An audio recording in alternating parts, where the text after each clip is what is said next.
Good evening, night owls, and welcome to Whisper Crowley. Tonight, I will guide you into a world of darkness, hoping to help you relax and unwind. Perhaps some of you will even drift into a haunting yet soothing sleep. Before we begin, let me know where you're listening from and what time it is for you. And now, we begin. My name is Aaron, and what I'm about to tell you happened to me 57 years ago.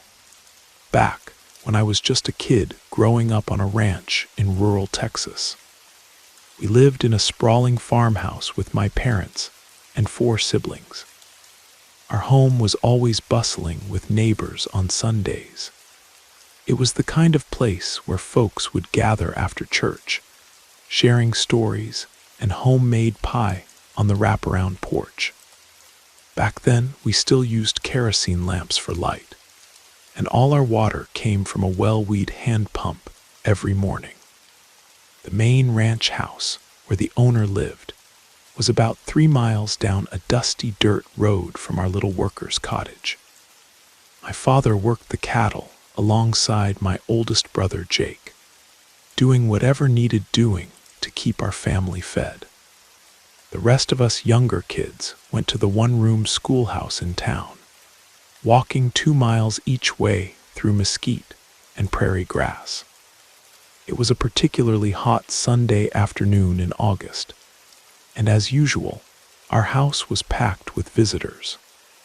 The adults were sitting on the porch, fanning themselves and talking about the drought, while us kids were getting restless in the heat. That's when I decided to walk to Murphy's General Store with my younger sister Sarah and our neighbor friend, a girl named Betty Sue who lived on the adjacent ranch. Murphy's was about 3 miles from our house, and we had to follow a narrow cattle trail that wound through thick stands of Johnson grass that grew taller than our heads on both sides. We were excited about spending our saved-up nickels on penny candy peppermint sticks and licorice whips that old Murphy kept in glass jars behind his counter. The trail was familiar to us, but there was one spot where we always had to climb through a barbed wire fence that marked the property line between our ranch and the neighboring spread. The wire was old and rusty, with sharp barbs that caught on everything. We were laughing and joking as we made our way to the store, the summer heat making us dizzy with excitement. When we reached that barbed wire fence, Betty Sue got her dress caught on the sharp metal. She struggled to free herself, getting more and more frustrated as the fabric tore. Finally, in a burst of anger and pain, she let loose with a string of curses that would have made a cowboy blush, including calling on the devil himself to come and take that damn fence. Sarah and I helped her untangle her dress, and we continued on our way, thinking nothing more of it. The general store was a blessed relief from the heat, with its creaking wooden floors and the smell of pickles and tobacco. Old Murphy gave us each a dipper of cool well water, and we spent a good half-hour deciding which candies to buy with our precious coins. The walk back started out just as cheerful. We were sucking on our peppermint sticks and swinging our small paper bags, already planning what we'd buy next time. The sun was starting to sink lower, casting long shadows through the grass. But when we got to within about 20 feet of that same barbed wire fence where Betty Sue had cursed, something horrible appeared right in front of us. It had the general shape of a man, but it was covered head to toe in coarse black hair. Its eyes glowed red like hot coals in the gathering dusk, and 2 curved horns jutted from its forehead. The smell hit us before anything else, sulfur and rotting meat that made my stomach lurch. This was no animal from our part of Texas. This was something from another realm entirely. When I saw that thing blocking our path, I screamed out, "Jesus Christ Almighty!" The moment those words left my mouth, the creature vanished like smoke. We stood there shaking, clutching each other, and trying to make sense of what we'd just seen. But we had to get home, so we approached the fence again. I climbed through first, then helped Sarah, and finally Betty Sue started to climb through. That's when the thing reappeared. It lunged straight for Betty Sue, grabbing at her with claws like rusty railroad spikes. She screamed and fought, somehow managing to tear herself free from both the creature and the barbed wire. We ran like our lives depended on it, leaving behind our shoes and our precious candy, not stopping until we burst through our front door. We collapsed in the parlor, sobbing and gasping for air. The adults rushed over, demanding to know what had happened. Between gulps of water and hiccuping tears, we told them everything. Not a single person believed us. They said it was the heat playing tricks on our minds, or maybe we'd seen a bear, though there hadn't been bears in our county for 20 years. Some suggested we'd made the whole thing up for attention. But I knew what I'd seen, and so did Sarah and Betty Sue. Looking back now, I believe that what happened was real. The old-timers in those days had stories about such things, creatures, that could be called up by careless words, especially when spoken in anger. My grandmother used to warn us kids that our tongues held power, that we should be careful what we summoned with our words. I still live in Texas, though in Dallas now, far from those rural dirt roads. Sometimes I drive back to visit the old ranch, though it's mostly subdivisions now.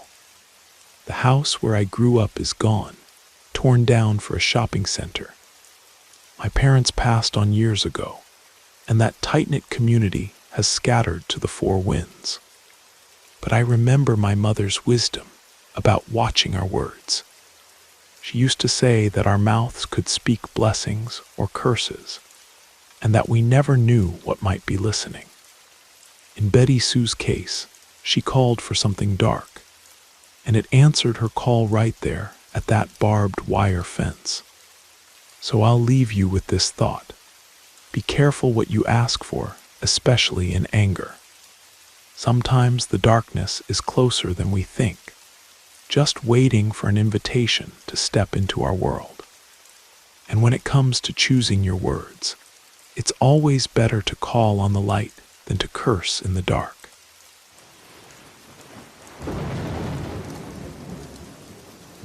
I hope you enjoyed the first story. If you did, don't forget to leave a like. But if I didn't do my job well, feel free to give it a thumbs down. Either way, drop a comment and let us know where you're listening from and what time it is for you. Now, let's continue. This story takes place in a small Louisiana town called Thibodaux, deep in the bayou country, where Spanish moss hangs like funeral shrouds from ancient oak trees, and the line between the living and the dead has always been thin. There was a young man named Joseph who worked for an oil company that had contracts all along the Gulf Coast. Every day, a company van would pick up workers from the small towns and drive them out to the refineries and drilling platforms.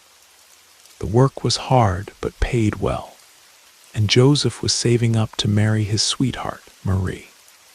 Most nights, the van would drop off groups of workers at different stops throughout the parish. But on this particular evening, Joseph was the only one riding.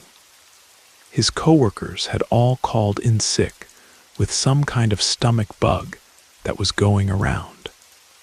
As they approached Thibodaux around 11:30 at night, Joseph tapped on the partition separating him from the driver and called out, "Hey, Claude, you can drop me off at the square by St.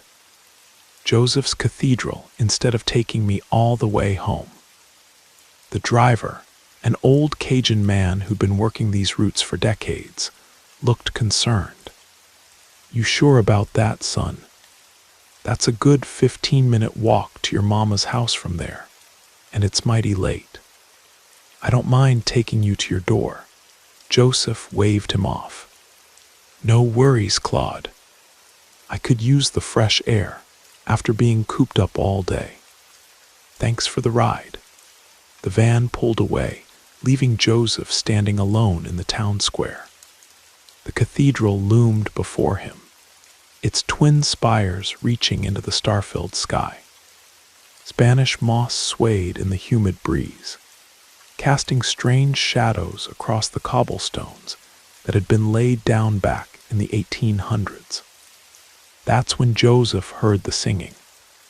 It was coming from inside the cathedral, but it wasn't the kind of joyful hymns you'd hear on Sunday morning. This was something else entirely. A low, mournful chanting that seemed to seep through the stone walls and settle in his bones. The stained glass windows glowed with candlelight, and he could see silhouettes moving inside. Joseph felt his skin crawl as he wondered who could have died. Thibodaux was a small town where everybody knew everybody, and he hadn't heard about any recent deaths. But there it was, a funeral mass being held well past midnight, with what looked like dozens of people inside. The cathedral clock struck 12 times, each chime echoing across the empty square like a death knell. Joseph quickened his pace, heading down Rue de Cimetière toward his mother's house near the old cemetery. But as he walked, he kept glancing back at the unusual late-night service. His hands were already shaking when he looked over his shoulder and saw them. The cathedral doors had opened, and a funeral procession was emerging into the night. There was a priest in white vestments leading the way, followed by pallbearers carrying an ornate black coffin.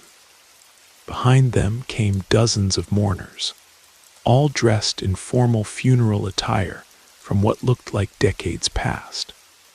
They moved in complete silence, except for that haunting chant that seemed to come from everywhere and nowhere at once. Joseph's blood turned to ice water when he realized the procession was following him down Rue de Cimetière, heading in the same direction as his mother's house. He tried to tell himself it was just a coincidence. Maybe they were taking the deceased to St. Mary's Cemetery, which lay at the end of the street. But as he walked faster, the procession seemed to keep pace behind him. When he glanced back, he could see the pallbearers moving with an odd, gliding motion, as if their feet weren't quite touching the cobblestones. Joseph broke into a run. The old streets of Thibodaux had never seemed so long or so dark. Gas lamps flickered weakly on some corners, but long stretches of road lay in complete darkness.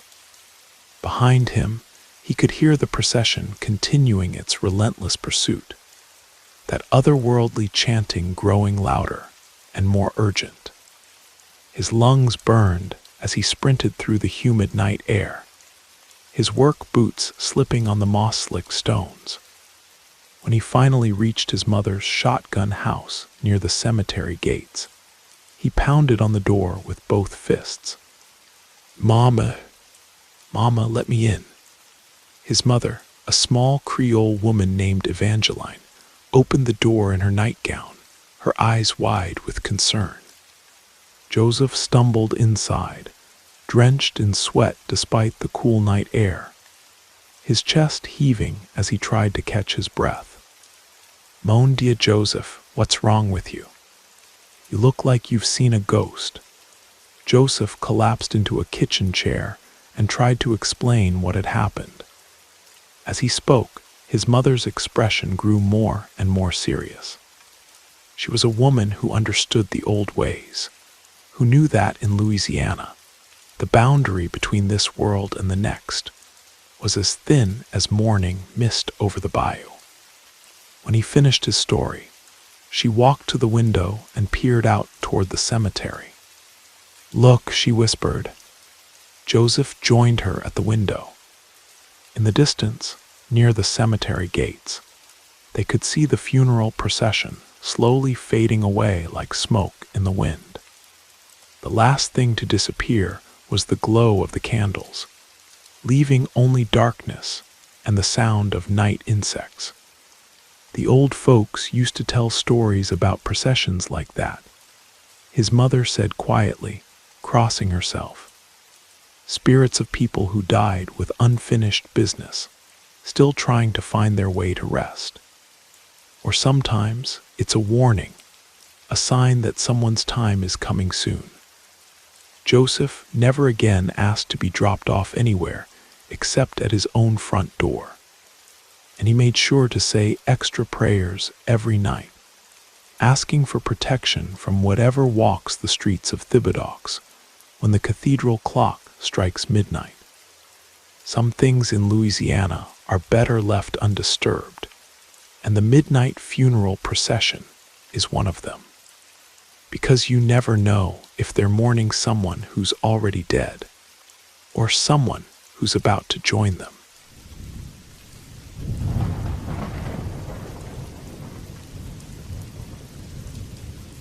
I've always been obsessive about home security, checking locks, testing deadbolts, making sure every window latch is secure before bed.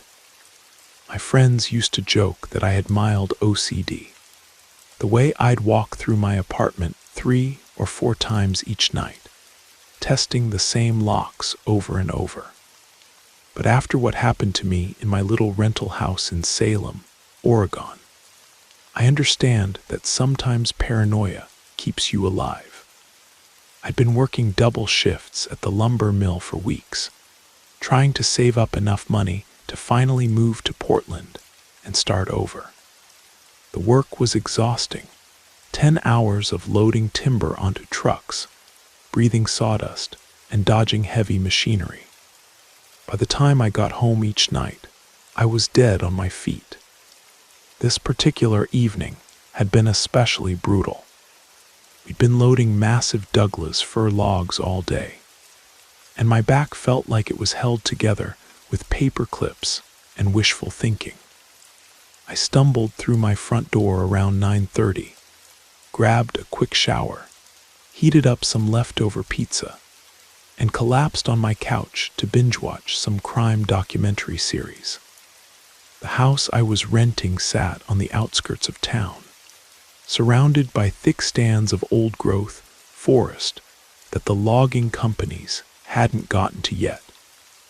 It was cheap because it was isolated, and isolated because most people found it too creepy. The nearest neighbor was half a mile away through dense woods, and cell phone service was spotty at best. As I watched episode after episode, my eyelids grew heavy. I had every intention of doing my usual security check before bed, but exhaustion won the battle. I fell asleep right there on the couch, the TV still flickering in the darkness. I woke up around 3 in the morning to the sound of my neighbor's dog barking frantically. The Hendersons lived in the only other house visible through the trees, and their old bloodhound, Duke, rarely made a sound unless something was seriously wrong. The barking was urgent, almost panicked. I was about to check what was wrong when I heard another sound that made my blood freeze, the unmistakable creak of my front door opening. In that moment, I realized with crystal clarity that in my exhaustion, I'd forgotten to lock the door. For the first time in years, I'd broken my obsessive routine, and now someone or something was in my house. I grabbed my phone from the coffee table, thinking I'd call 911, but when I crept to my bedroom door and cracked it open, What I saw made me wish 1,000 times over that it was just a burglar. The thing standing in my living room was vaguely human in shape, but everything else about it was wrong. It stood nearly 7 feet tall, with a hunched, twisted posture that suggested its spine had been snapped and poorly reset. But it was the arms that made me bite my tongue to keep from screaming. They were impossibly long, so long that even with its hunched posture, its knuckles dragged across my hardwood floor as it moved. The arms seemed to have too many joints, bending in ways that human arms never could. In the dim light filtering through my windows, I could see that its skin had a grayish, mottled appearance, like meat that had been left too long in the freezer. I eased my bedroom door shut as quietly as possible and turned the lock, my hands shaking so badly I could barely manage it. Then I pressed my eye to the keyhole to see what the creature was doing. It moved through my house with purpose, those grotesquely long arms swaying as it searched.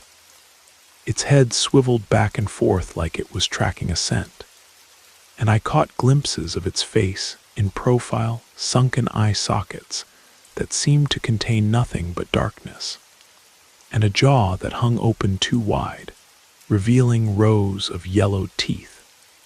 The worst part was the smell. Even through my closed bedroom door, I could smell it, a nauseating combination of rotting fish, wet dog, and something chemical that burned my nostrils.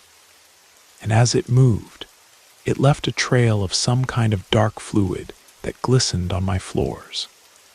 The creature methodically searched my kitchen, opening cabinets with those impossibly long fingers, then moved to my living room. It seemed to be looking for something specific, or maybe someone.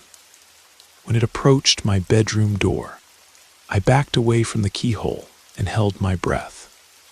I felt the doorknob rattle as the thing tested it. The metal was cold against the palm of its hand. I could hear the temperature difference in the way the metal contracted. For several terrifying minutes, it stood there, and I imagined I could feel its attention focused on my door like a weight pressing against the wood. I closed my eyes and prayed harder than I'd ever prayed in my life. I promised God, the universe, anyone who might be listening, that if I survived this night, I'd never take another risk, never leave another door unlocked, never again ignore that voice in my head that told me to be careful. Eventually, I heard its footsteps move away from my door. When I looked through the keyhole again, I saw it heading toward my open front door, those horrible arms swaying with each step. It paused at the threshold and turned back toward my bedroom one last time, as if it knew exactly where I was hiding. Then it was gone. I don't know if I passed out from fear or just fell into some kind of shock-induced stupor. But the next thing I knew, sunlight was streaming through my bedroom window. For a moment, I let myself believe it had all been a terrible nightmare brought on by too much work stress and late-night TV. But when I finally worked up the courage to unlock my bedroom door and venture into the living room, the evidence was undeniable. Dark, sticky trails crisscrossed my floors where the creature had walked. The smell lingered in the air like a toxic cloud, and several of my kitchen cabinets stood open, their contents scattered as if something had been desperately searching through them. I called in sick to work, packed everything I owned into my truck, and was out of that house before noon. I never went back, not even to get my security deposit. The landlord could keep it. To this day, I don't know what that thing was. Maybe some kind of genetic mutation from all the chemicals the logging company's dump in the forest. Maybe something that crawled out of the deep woods where humans were never meant to go. Or maybe something even worse, something that exists in the spaces between our world and whatever lies beyond. All I know is that I never again sleep without checking every lock, every window, every possible entry point. Because now I know what's out there in the dark, waiting for us to let our guard down.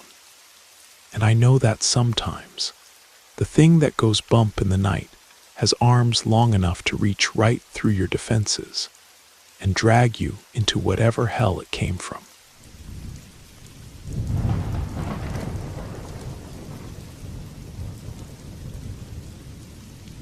My name is Curtis Whitfield, and I'm currently living in Chicago. But every year when Lent begins and Good Friday approaches, I'm transported back to the most extraordinary and terrifying experience of my 53 years on this earth. I was born and raised in Millfield, a small town in southern Ohio that most people have never heard of. Back in 1978, it was even smaller. Just a collection of farms, a grain elevator, 2 churches, and a main street with more empty storefronts than occupied ones. The kind of place where everybody knew everybody else's business, and secrets were about as rare as honest politicians. One of our town's oldest traditions was the Good Friday Vigil at Riverside Cemetery. Members of St. Mark's Lutheran Church would dress in white robes and process through the streets carrying candles, eventually ending up at the cemetery where they'd hold prayers for the departed souls. The ceremony was supposed to help guide lost spirits toward the light, or so the old-timers claimed. I was 15 years old that Good Friday, full of the kind of cocky confidence that only teenage boys possess. While most of my friends were genuinely spooked by the whole ritual, I prided myself on being fearless. I'd seen every horror movie that came to our little drive-in theater, and I figured real life couldn't be half as scary as anything Hollywood cooked up. The procession that year was larger than usual. Our town had been hit hard by factory closures, and people were turning to religion for comfort in desperate times. From my bedroom window, I watched the line of white-robed figures move down Main Street, their candles flickering like fallen stars in the April darkness. I was hanging out on my front porch afterward with my 2 best friends, Danny Kowalski and Marcus Reed. We were drinking Cokes and arguing about whether the Cincinnati Reds had any chance of making the playoffs when Danny mentioned something his grandmother had told him. Grandma Kowalski says some of those church folks go all the way out to Riverside Cemetery tonight, he said, lowering his voice even though we were alone. She says they pray for the dead until dawn, trying to help trapped souls find peace. Marcus scoffed. That's just old wives' tales, man. My dad says it's all superstition, but I was intrigued. What exactly do they do out there? Danny shrugged. Grandma won't say much, just that it's dangerous for regular folks to be around. Something about the boundary between worlds being thinner on Good Friday. That was all the challenge I needed. I stood up and announced, "Well, I'm going to see for myself what all the fuss is about." My friends tried to talk me out of it, but my mind was made up. We agreed to meet at midnight behind the Methodist church and sneak out to the cemetery together. But when midnight came and I crept out of my house, neither Danny nor Marcus showed up. I waited for 20 minutes, then decided to go alone rather than admit defeat. Riverside Cemetery sat about a mile outside town, surrounded by cornfields and accessible only by a gravel road that wound through a patch of woods. The cemetery itself dated back to the 1840s, and some of the oldest headstones were so weathered you couldn't read the names anymore. As I approached the cemetery gates, I felt a chill that had nothing to do with the cool April air. Something felt fundamentally wrong about the place that night, as if the very atmosphere was charged with electricity before a thunderstorm. I almost turned back, but teenage pride drove me forward. I could see lights moving among the headstones, flickering candles carried by robed figures who moved with an ethereal grace that was beautiful and disturbing at the same time.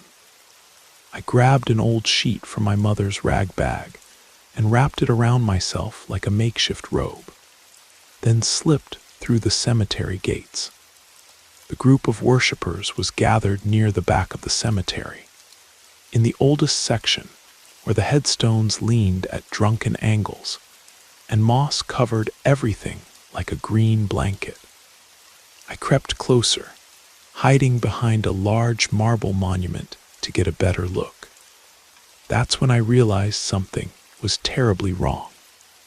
The voices I heard weren't speaking English or any language I recognized. The words seemed to come from somewhere deep underground, resonating through the earth itself. And when I looked more carefully at the robed figures, I noticed they weren't walking normally. Their feet didn't quite touch the ground. These weren't people from St. Mark's Lutheran Church. These were something else entirely. My throat went dry as I understood what I was seeing. These were spirits, souls of the dead engaged in some kind of ritual that had nothing to do with any earthly religion. I wanted nothing more than to run, but I was frozen with a mixture of terror and fascination. That's when the real horror began. The temperature dropped 20 degrees in an instant, and a wind sprang up from nowhere, howling through the cemetery like a freight train. The gates slammed shut behind me with a clang that echoed like a gunshot. And then the shadows began to move. They poured through the cemetery gates like black water, dozens of them, moving with inhuman speed between the headstones. At first they were just darkness, but as I watched in mounting terror, they began to take shape. Some looked almost human, but wrong in every detail, too tall, with joints that bent the wrong way, faces that were mostly mouth and teeth. Others were clearly demonic, with horns and claws, and eyes that glowed like hot coals. The spirits who had been conducting their peaceful vigil suddenly scattered, but not in retreat. They spread out through the cemetery in what looked like defensive positions, and I realized I was about to witness a battle between forces of light and darkness. A tall figure in white robes appeared beside me so suddenly that I nearly jumped out of my skin. When I looked up at him, I saw a face that was ancient and kind, with eyes that seemed to hold centuries of wisdom. "You shouldn't be here, boy," he said in a voice like wind through autumn leaves. "This is no place for the living." Before I could answer, the cemetery erupted into chaos.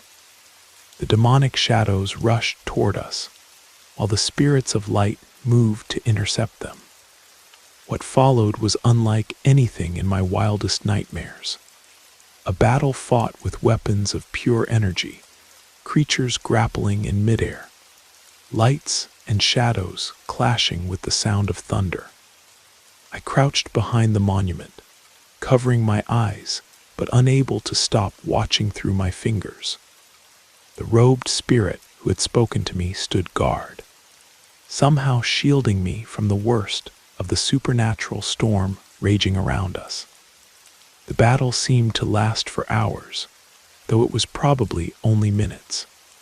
Finally, a voice spoke from everywhere and nowhere.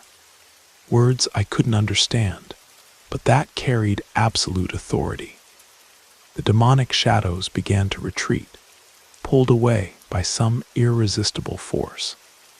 The spirits of light pursued them to the cemetery gates, making sure every last one was banished from that sacred ground. As the supernatural storm subsided, the ancient spirit turned to me one final time. "It's time for you to go home, young man. And remember, some things are not meant for mortal eyes."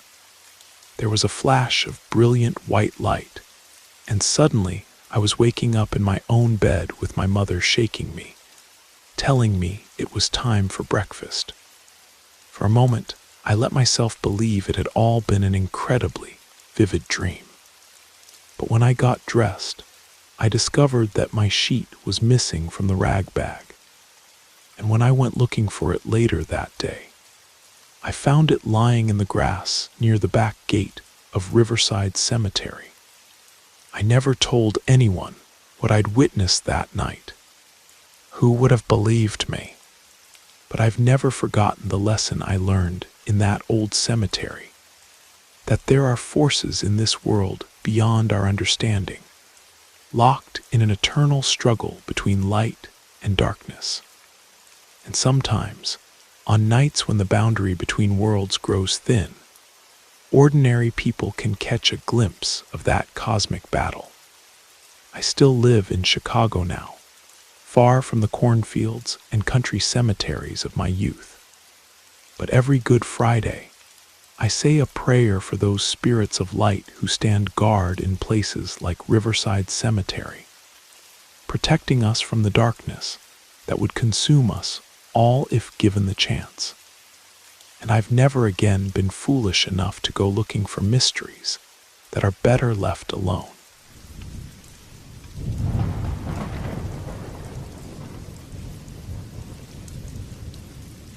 Blackwater Falls is a forgotten town nestled deep in the West Virginia mountains, so remote that even the most persistent GPS systems give up trying to find it.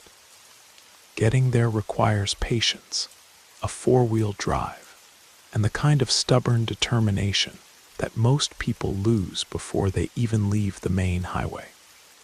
After the last paved road ends, it's nothing but gravel, silence, and an unsettling feeling that time moves differently in these hollows than it does in the rest of the world. The town itself is small enough that everyone knows everyone else's business, yet somehow large enough to harbor secrets that run deeper than the abandoned coal mines. Simple houses line the single main street, along with a general store that doubles as the local bar, a Methodist church that's been locked up for years, and a one-room schoolhouse where children learn the basics before their names mysteriously disappear from the attendance rolls. Sometimes they leave with their families for better opportunities elsewhere. Sometimes they just vanish, and no one talks about it. Blackwater Falls was once a thriving mining community, but it's been struggling through hard times ever since the power company shut down the hydroelectric dam that used to provide jobs and electricity to the region. For the past 3 years, the town has been plagued by persistent electrical problems that no one can seem to fix. It started with the streetlights flickering constantly, especially the ones closest to the tree line. Then houses began reporting sudden blackouts, particularly during the darkest hours of the night. More recently, even backup generators started failing without explanation. Repair crews were called in repeatedly. One or two tried to blame the aging infrastructure, the humid mountain air, and the acidic soil. But their explanations never held up for long. One technician who stayed longer than the others was seen leaving town with his face white as chalk, swearing he wouldn't come back for all the money in the world. He never explained why, and word was he packed up and moved clear out of state, abandoning everything behind. Behind all these troubles, on a remote stretch of red clay earth, where wild vines climb over crumbling stone walls, and the old logging road turns to nothing but deer trails, stands an ancient farmhouse. Large, silent, and perpetually shrouded in shadow even on the brightest days. This is the Merriweather place. The locals don't talk much about it. They say the land has been cursed for generations. Ever since the first Merriweather built the foundation of that big house, using timber stolen from a burned-out monastery. Stories and rumors, probably. But nobody denies that ever since the Merriweathers returned after years away, the darkness has grown thicker around Blackwater Falls. They say the patriarch, Nathan Merriweather, came back different. Changed. Of course, these are probably just the kind of superstitions you'd expect from a small mountain town, starved of education and opportunity. My name is Jake Morrison, and I'm an electrical maintenance technician. I'm used to isolated places, aging power systems, and suspicious locals who'd rather fix things themselves than trust an outsider. I arrived in Blackwater Falls with my girlfriend Sarah after a long, tense drive through winding mountain roads. The silence between us had grown heavy with unspoken expectations we both carried. The power company that contracted me was still responsible for maintaining electrical service even after the hydroelectric dam closed down. Their service agreement required minimal power delivery, and the constant outages had finally forced them to send someone to investigate. I came to solve the problem, and Sarah came along for what we'd planned as a quick stop before continuing to her family's place in Kentucky, where I intended to ask for her hand in marriage. As soon as we arrived, I headed straight to the substation, a concrete box structure abandoned next to an overgrown baseball field behind the school. Everything was within normal parameters, except for transmission tower number 19. The signal was coming through weak and irregular, oscillating as if something was directly interfering with the power flow. The tower's location was on the Merriweather property. Since it was still early afternoon, we decided to grab lunch at the town's only restaurant. It was a simple place that smelled of grease and maintained the kind of silence that made you uncomfortable. We ate fried chicken, mashed potatoes, and green beans while the other customers watched us with eyes that seemed to be searching for answers to questions they couldn't ask. It was there that an old man with an unkempt beard, sitting alone in the corner, someone everyone called crazy and drunk, motioned me over and spoke in a low voice. "It ain't just the darkness up there. There's something that wears the shadows like skin. If you're really going up there, take light with you. But not just any light.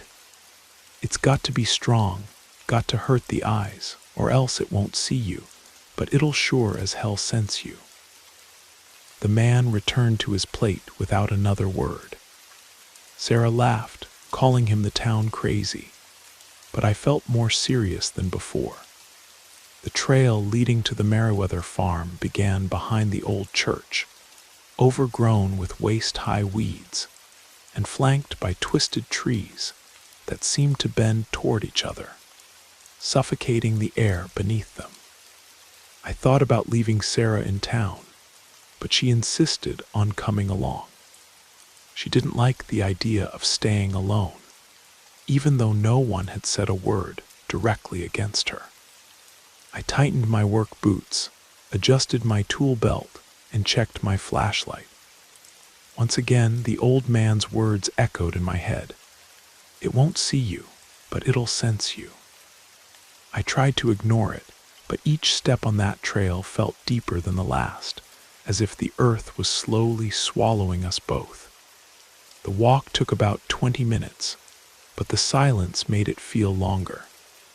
There were no bird songs, no insect buzzes, not even the usual rustling of small animals in the underbrush, just the crack of branches under our feet.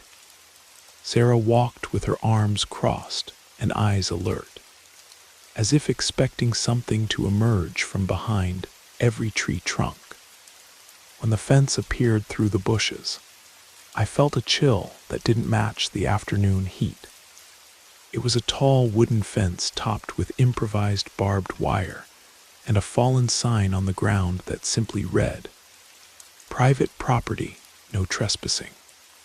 The transmission tower was visible on a hill inside the property, and right next to it, almost hugging the ground, stood the old house.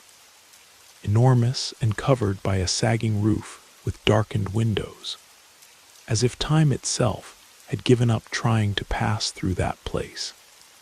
Sarah whispered, "Why is everything so still?" I didn't answer. I didn't have an answer, but I also didn't have a choice.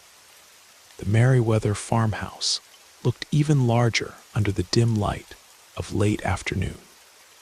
It was one of those old constructions with a sunken porch, windows that were always shuttered, and a thick layer of dust that seemed to be part of the paint itself. No sound came from within. The gate opened by itself, or someone opened it and disappeared. Sarah and I walked in silence to the front door. I knocked on the wood twice with my knuckles and waited. When I was about to call out, the door opened. The man who appeared was thin and tall, wearing dark clothes. He didn't say good afternoon or give his name, just turned and walked down the hallway, expecting us to follow. Nathan Merriweather received us in the living room. He was seated in a deep armchair without getting up. His eyes looked like two deep wells. He spoke little, almost murmuring, as if he'd been locked away with his own thoughts for too long. The tower's up there, still working, but if there's a problem with it, fix it quick. Gets dark early around here. I didn't ask any more questions. Sarah's presence made me anxious. I wanted to solve this quickly and get out of there. The trail to the tower was short, climbing through dry pastures to a high point on the farm.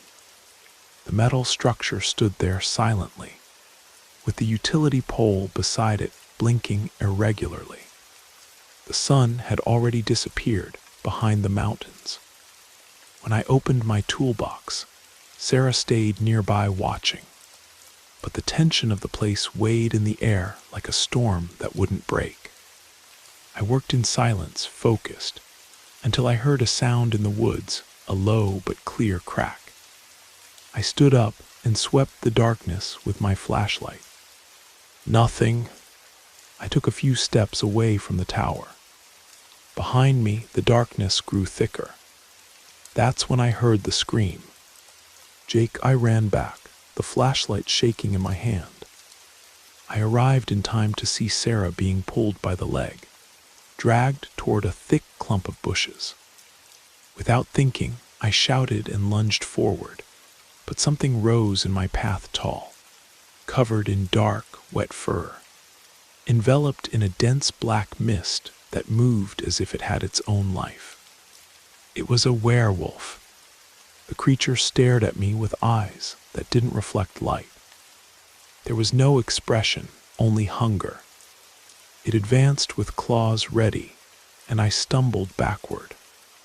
In a split second, I spun around and reached the tower's control panel. I pulled the main breaker. The utility pole's light blazed on in a brilliant white flash that filled the darkness. The werewolf screamed in pain, its skin burning and smoking. The creature stumbled back and ran at full speed toward the house, as if carrying the darkness with it.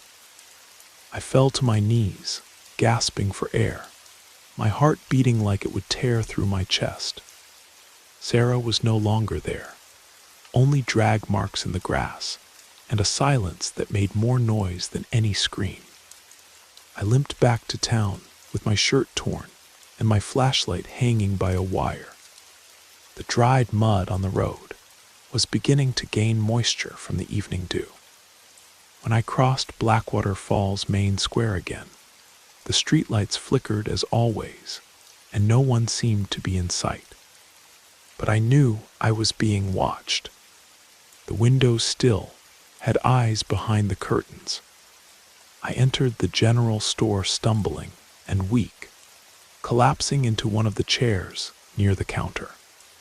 Camille Franklin, a woman who taught at the village school during the day and helped her aunt with the register at night, dropped her dish towel on the floor and ran to me. "What happened? Did you fall?" I raised my face. "She's there. They took Sarah." Camille stopped, stayed silent for a couple of seconds, then looked toward the back of the room and made a short gesture with her chin. From a side door came 3 people I hadn't noticed until then. Andrea Baxter, a middle-aged woman with farmer's hands and eyes deep as a dry well. Maria Santos, the town widow, and Marcus Cruz. Not Marcus Merriweather. He had no relation to the Merriweather family, but carried a similar name by coincidence, and hated it with all his strength. "So it's happened then," said Andrea. "The darkness has taken someone again," Maria completed in a thread of voice. I tried to stand up. "Who are they? What the hell is happening in that house?" Camille pulled up a chair. "Sit down, listen, and don't open your mouth until we're finished." They told me everything. They said the Merriweathers were from the area originally, but had left around 1986. After the father, Jeremiah Merriweather, was accused of killing a traveling preacher and making 2 children from the school disappear. They claimed it was lies, said it was jealousy from other families. But after they returned in 2009, the town changed. Cattle began being born dead. Children started having nightmares about screams they couldn't hear. And the lights stopped working properly. According to Marcus, what lives in that farmhouse today is no longer human. They made a pact with the darkness itself, with the shadow that crawls beneath the roots and whispers inside bones. They don't die like we do, don't age, and can't be harmed by blade or bullet until light burns them. I widened my eyes. I saw it. When I turned on that floodlight, it hurt the thing, made smoke come off it. "So it's really true then," murmured Maria. Andrea disappeared for a moment and returned with a long, heavy case. She opened it on the counter and showed me an aluminum flashlight, thick with a wide lens and a reinforced rear button. "This belonged to my brother. He worked in the mines. This thing cuts through fog inside tunnels. Uses large batteries, the heavy kind. It has a super focus function. When you press this button, it concentrates 1/3 of the battery's charge into a super powerful light beam." "How many times can I use the focus?" I asked, taking the equipment in my hands. "With a full charge, you can activate the super focus 3 times. After that, it's done. Take 5 sets of large batteries. It's all we have here. And weapons?" I asked directly. Camille looked at Marcus. He responded with a short nod and left, returning with a dark leather bag. From inside, he took out a .38 revolver and a 12-gauge shotgun with a shortened barrel. It's all we have, plus plenty of ammunition. But remember, if you don't break their protection with the flashlight before shooting, you won't even be able to scratch them. I took each weapon carefully, feeling the cold metal. I breathed deeply, my chest burning, heart pounding strong. I filled my backpack with the batteries, the flashlight, the revolver case, boxes of ammunition, and a hunting knife. The shotgun was slung across my back with an improvised strap. At the door, I stopped. If she's still alive, I'm bringing her back. And I left. The town had hope that I would free them from that curse, but no one could help me. They explained that if just one member of a family attacked the Merriweathers, they would kill everyone else who shared the blood of whoever attacked them. It had to be an outsider. I left my truck 200 yards from the farm's entrance. I didn't want the engine to give away my arrival. The darkness surrounded on all sides, dense and thick, as if the shadows had weight. The air was more humid there, more still, as if time hesitated to continue. I walked with the shotgun on my back, the revolver in an improvised holster at my waist, and the flashlight gripped in my right hand like an extension of my own body. The flashlight's rear button had 2 stages. The first was strong light. The second was what made the difference, the super focus. I knew I only had 3 uses before needing to change the batteries. I had 4 more sets in my backpack, but changing them in the dark would be quite difficult. I advanced slowly, my steps firm on the mud muffled by night. When the house appeared, black and crooked under a starless sky, I stopped. On the porch stood a motionless, hunched figure. Its arms hung too long at its sides, and its eyes, 2 holes of shadow, watched without blinking. I raised the flashlight, aimed, and pressed the rear button. The light cut through the darkness like a living blade. The beam struck the creature's chest with brutal force. The black mist that enveloped its body trembled, spun in a spiral, and began to hiss, burning like oil on coals. The thing screamed, curling over the light. It didn't retreat, just stayed there arching its back like an animal caught in a snare. In seconds, the mist disappeared. Then I saw it for real, thick, deformed gray skin. The face was a grotesque cross between man and wolf, as if the bones had been molded by too much force and too little sense. The eyes now reflected the light and carried hatred. I aimed calmly, the shotgun steady. The first shot went through the creature's chest. The second exploded its shoulder. The beast fell to one side, writhing like a mass of broken muscle and bone. Then silence. I breathed deeply. The porch air seemed lighter. First use. 2 charges still remained in the flashlight. I climbed the steps, feeling the wood creaking under my boots. The door was open, wide like the mouth of a well.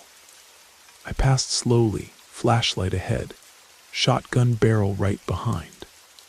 The living room was dark, smelling of mold. The walls' wood seemed damp, the floor sunken in the middle. The house had been alive once, but now only the skeleton of its structure remained. I advanced silently. A noise to the left, low and quick. I spun, something came from the side.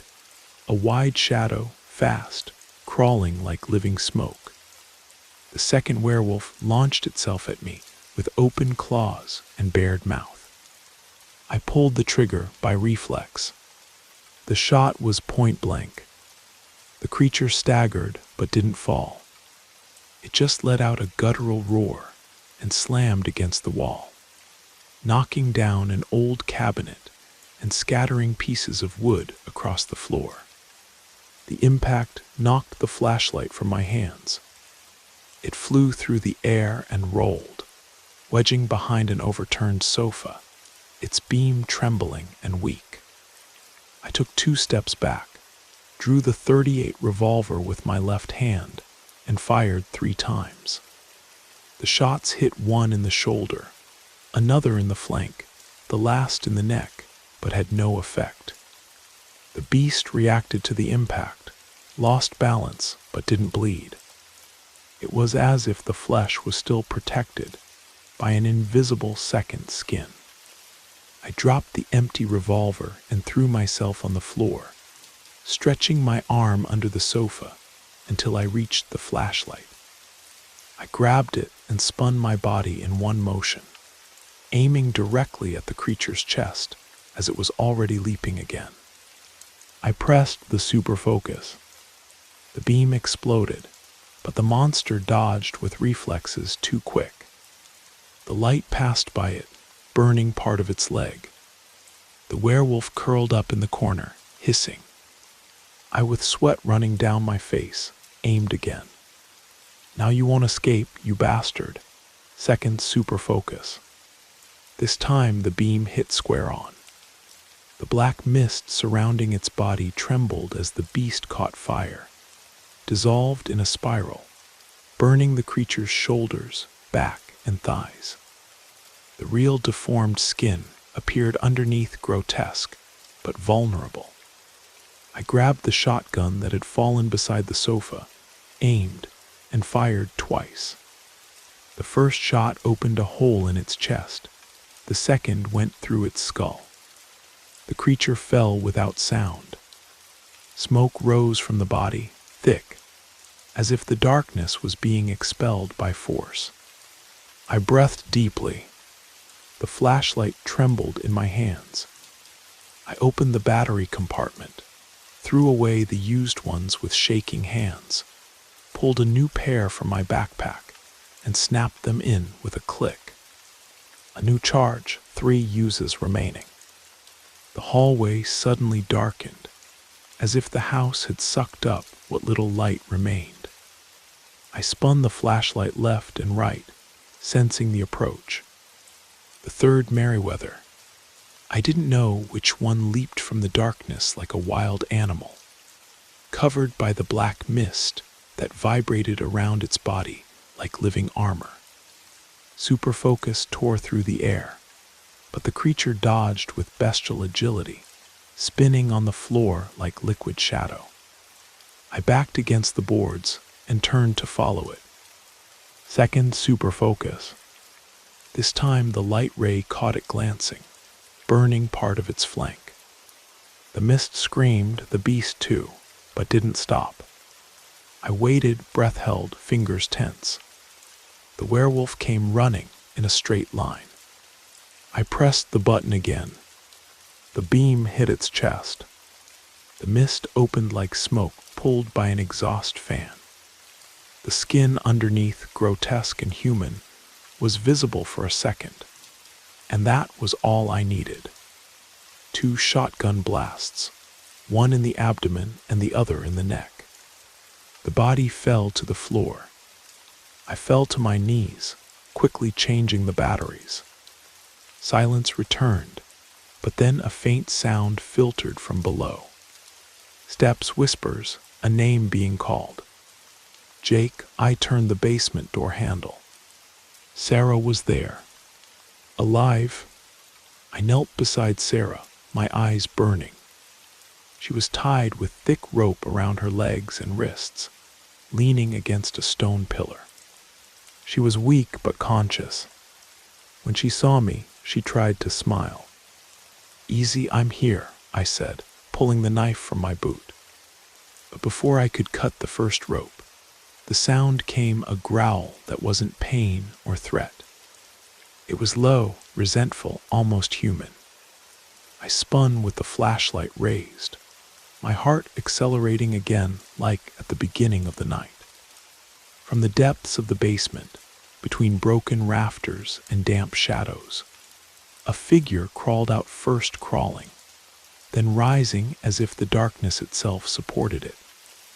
Robert Merriweather, the quietest of the brothers, the oldest after the father, and now the last of the siblings. The mist around his body was thick, alive, as if it resisted light before even being touched by it. He walked slowly, claws open, eyes deep and torn from within. I aimed and activated the super focus. The light exploded over the creature's chest. The mist screamed, swirled, spun, tried to resist but didn't last. The skin underneath appeared. Robert howled and ran toward us, arms open, claws extended. I pushed Sarah into the corner, drew the shotgun in the same movement, activated the super focus again. The light stopped the advance, and I fired twice. The first shot opened the shoulder. The second went through the jaw, tearing off half the head. Robert fell to one side, hit the floor hard and shuddered. Then silence. I stood there, pointing the weapon for a few more seconds. Then I lowered the shotgun, returned to Sarah, and cut the bonds. She fell into my arms, trembling. "Are there more?" I looked into the darkness behind him. "Yes, one more remains, and he was the worst of them all." I pulled Sarah out of the basement slowly, one arm firm around her waist, the shotgun hanging from my other shoulder. The flashlight trembled in my hand, still hot from the shot that eliminated Robert. The wooden stairs groaned under our weight as we climbed. Upstairs, the air seemed lighter. We reached the hallway when the wall exploded. Nathan Merriweather burst through like a demon from inside the wood, crossing the room with a leap that made the house tremble. I tried to react, but it was too late. The impact threw me against a bookshelf, and my backpack with the last pair of batteries slipped from my shoulder, falling far into the darkness. Nathan grabbed Sarah and hurled her over the porch, outside the house. "No," I shouted, rolling away with Sarah still in my arms. The flashlight was still with me. My hand pressed the button. I activated the super focus. The light cut across the monster's chest. The mist screamed, opening like torn skin. But Nathan continued. His eyes burned. The body, even burned, remained firm. I raised the shotgun and fired. The shot made the beast retreat, but not fall. I activated the second super focus. This time the light hit his face. Smoke exploded around Nathan's head. The living flesh appeared, but was already beginning to cover itself again. Time was running out, and I knew it. Third super focus. It was like a final blade. The mist opened again, and before it could recompose itself, I fired once directly into the middle of his chest. Nathan stumbled, fell to his knees, tried to get up and fell again.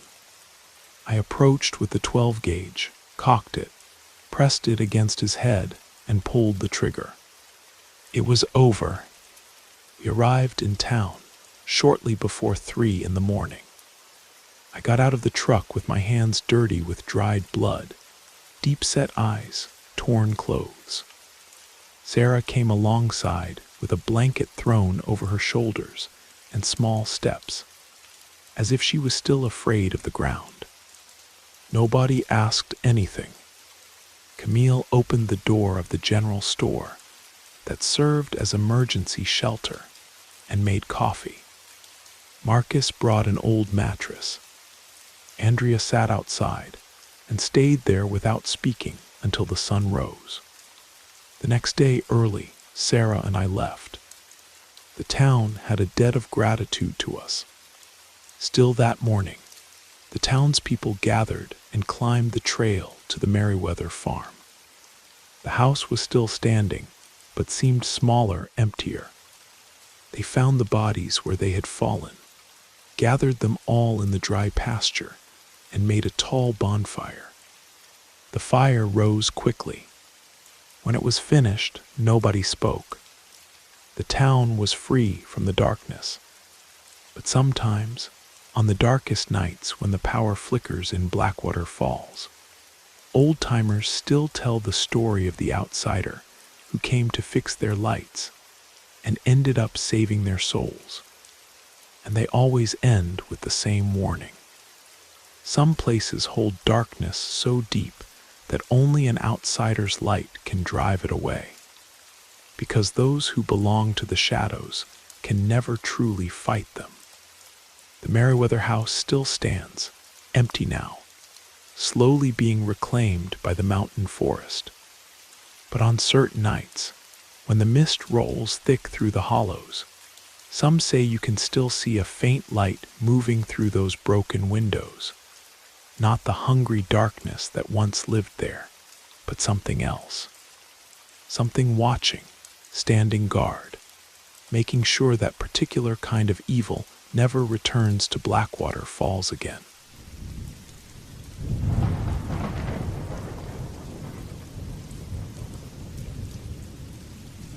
My name is Jake Morrison, and I'm just a simple man who's always had to work with his hands to make a living. Growing up in rural Montana, I learned early that when times got tough, you had to provide for your family however you could. Sometimes that meant hunting in the deep woods that stretched for miles beyond our small town of Pine Ridge. The winter of 2015 was one of the harshest I'd ever seen. Snow came early and stayed late, and work at the lumber mill had dried up completely. By early March, I was desperate. The kids were asking for seconds at dinner, and there weren't any seconds to give. That's when I decided to head up into the Bitterroot Mountains to see if I could bag a deer or elk, anything to put meat on the table.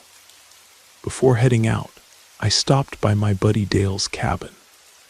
Dale Hutchinson had been my hunting partner for over 20 years, and his place sat right at the edge of the national forest, about 15 miles from the nearest neighbor. The isolation was perfect for hunting plenty of game moved through those woods. We'd seen elk, deer, black bear, and even the occasional mountain goat. The downside was that once you got deep into those woods, you were truly alone. I usually hunted with just my dog, Rex, a German Shepherd mix who knew those mountains better than most people knew their own backyards. Rex had this way of moving through the forest like a ghost, completely silent until he'd cornered something. Many times I'd be sitting quietly, and suddenly he'd appear right beside me without making a sound. It used to startle me how he could just materialize like that. Around 4 in the afternoon, Dale and I loaded up our ATVs with our gear rifles, hunting knives, water, headlamps, and enough food to last us through the night if we needed to camp out. We rode the old logging roads as far as we could, then split up once we reached the trailhead. Dale took the high ridge trail that wound around the north face of the mountain, while I followed a game trail that cut through a valley about 2 miles below. The trails would meet up again at an old hunter's shelter we'd used before. After hiking for several hours through increasingly thick forest, I reached our meeting spot around 9 at night. Dale hadn't arrived yet, so I sent Rex ahead to scout while I settled in to wait. I found a massive Douglas fir to lean against and took a moment to appreciate the clear night sky.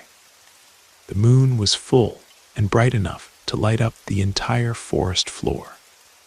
I set my rifle and packed down beside me, and pulled out my tobacco pouch to roll a cigarette. As I was smoothing out the paper, I heard footsteps on the trail, soft, deliberate steps that seemed to be coming from the direction I'd just traveled. I figured it was either Rex coming back or Dale approaching from a different angle, so I didn't pay much attention at first. But something about the rhythm of those steps made me listen more carefully. They were too heavy to be Rex, but too slow and measured to be Dale hiking normally. I glanced up from my cigarette and looked toward the sound. What I saw walking down that moonlit trail, maybe 20 feet away from where I sat, was something that shouldn't exist. It looked like a man, but wrong in every possible way. It stood at least 8 feet tall, covered head to toe in dark, matted hair. Its arms hung down almost to its knees, and its shoulders were broader than any humans had a right to be. The thing moved with a strange, rolling gait that was both fluid and unnatural. I felt every muscle in my body lock up. I couldn't move, couldn't breathe, couldn't even blink. I pressed myself back against that tree trunk and prayed it wouldn't notice me sitting there in the shadows. My heart was pounding so loud, I was sure the thing would hear it. The creature stopped about 40 feet past my hiding spot, in front of a large pine tree. It raised those impossibly long arms and began clawing at the bark, gouging deep furrows into the wood. The sound was horrible, like fingernails on a chalkboard, but amplified and mixed with the splintering of wood. It seemed to be marking its territory, claiming that stretch of forest as its own. After what felt like an eternity, the thing continued down the trail, moving deeper into the woods in the direction I'd come from.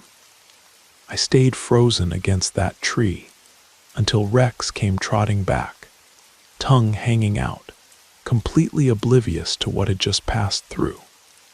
It took several minutes before I could feel my legs again, and even longer before I trusted them to hold my weight. When Dale finally showed up about an hour later, I was still shaking. I told him everything I'd seen, every detail I could remember. Dale had been hunting these mountains his whole life, and he'd never seen anything like what I described. We decided to head back immediately, but I refused to take the trail. I couldn't bear the thought of walking the same path that thing had used. Instead, we bushwhacked through the thick underbrush, making our own route back toward the ATVs. We'd been hiking for maybe 30 minutes when we heard it, a long, deep howl that seemed to come from miles away, but somehow felt like it was right behind us. We stopped dead in our tracks and listened. The sound came again, closer this time, and we started moving in the opposite direction. We kept hiking until we hit an old fence line that I recognized. I knew if we followed it east, we'd eventually come to the logging road where we'd parked. We started making good time along the fence, but then we began hearing branches snapping in the woods behind us. Dale unslung his rifle and started scanning the tree line. Even with the bright moonlight, the forest was full of shadows that could hide anything. Rex started getting agitated, growling low in his throat and looking back the way we'd come. That's when we knew for certain that whatever I'd seen was following us. I climbed over the fence because I knew there was a small pond on the other side, surrounded by thick cattails where we might be able to hide. Dale followed, but Rex stayed on the trail, barking and snarling at something we couldn't see. We'd barely made it to the pond when the thing emerged from the woods. In the moonlight, it looked even more massive than before. Rex was circling it, barking furiously but not daring to get too close. The distraction gave us just enough time to scramble up a large cottonwood tree that grew near the water's edge. From our perch about 20 feet up, we watched the creature approach the base of our tree. It moved with a strange intelligence, almost like it was studying the situation. For a moment, I thought maybe it hadn't seen us climb up. Then Dale made the worst decision of his life. He took a shot. The rifle crack echoed across the mountains, but Dale's shot went wide. That's when our nightmare really began. The thing let out a roar that made my ears ring and grabbed the trunk of our tree with both hands. It started shaking that cottonwood like it was a sapling, trying to bring the whole thing down. The tree was solid, probably 60 years old, but the creature's strength was unbelievable. I could feel the roots starting to give way. When shaking didn't work, the creature opened its mouth and let out another roar. In the moonlight, I could see rows of teeth that belonged on a predator, not anything that walked upright. Then, to my absolute horror, it jumped up and grabbed onto the lower branches. The thing started climbing toward us with the agility of a giant ape. There was nowhere to go but up, and we were already near the top of the tree. Dale and I looked at each other, and we both knew what we had to do. I aimed for center mass and pulled the trigger. The shot hit the creature square in the chest, and it fell backward out of the tree with a crash that shook the ground. We didn't wait to see if it was dead. We jumped down on the opposite side and ran for the pond. Even wounded, the thing got back to its feet and came after us. But we had just enough of a head start to dive into the water and hide among the cattails near the far shore. For what felt like hours, we crouched in that freezing water while the creature prowled around the pond's edge. It would grunt and moan, whether from pain or frustration, I couldn't tell. Every now and then, it would throw rocks or broken branches into the cattails, trying to flush us out. We stayed perfectly still until well after midnight, when the sounds finally moved away into the forest. When we were sure it was gone, we crawled out of the pond and ran as fast as we could back to our ATVs. We made it to Dale's cabin just as the sun was coming up, soaked, exhausted, and scared out of our minds. Dale's wife, Sarah, woke up when she heard us pounding on the door, and when we told her what had happened, she just stared at us like we'd lost our minds. I stayed at Dale's place until my nerves settled down, then loaded my ATV onto my trailer and headed home. I was driving down the old mountain highway, surrounded by forest on both sides, when I heard trees crashing in the woods to my left. I pulled over and turned off the engine.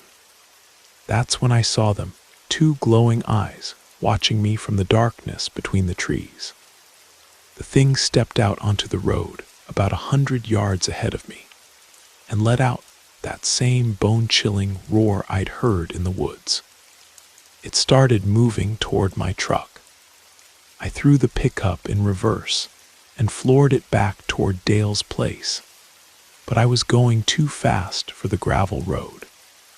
The truck slid sideways into a ditch, and I had to abandon it and run the last quarter mile to Dale's cabin on foot. I was shouting for him to open the door before I even reached the porch, yelling that the thing was right behind me. Dale came out with his rifle in hand, took one look at my face, and hustled me inside. We barricaded the door with his kitchen table and whatever else we could find. It wasn't long before we heard that familiar roar, getting closer to the house. The creature circled Dale's cabin for what felt like hours, occasionally letting out those terrifying howls. Dale's dogs were going crazy, barking and whimpering, but they wouldn't leave the porch. His two youngest kids woke up crying. So Sarah took them into the back bedroom while Dale, his oldest son Mike, and I sat in the living room with our rifles across our knees. We kept the porch light on, and through the windows we could see the creature's silhouette moving around the yard. It seemed to be testing our defenses, but for some reason it never tried to break down the door. Something that big and strong could have torn through Dale's cabin like it was made of cardboard, but it kept its distance. Just before dawn, the howling stopped. When we looked outside, the creature was gone, disappeared back into the forest like it had never been there at all.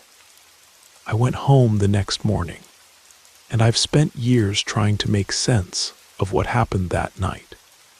Two things still puzzle me. Why didn't that thing attack Dale's dogs when it clearly could have killed them easily? And why didn't it try to break into the cabin when it obviously had the strength to do so? Mike did some research afterward and found stories from Alaska and the Pacific Northwest about creatures that match what we encountered. Some people call them Sasquatch, others have different names. But I'd lived in Montana my whole life and had never heard anyone talk about seeing anything like that. Whatever it was that stalked us through those mountains, I'm grateful to be alive to tell about it. Some nights I still wake up hearing that roar echoing through the forest, and I haven't been back to those woods since. Some mysteries are better left unsolved.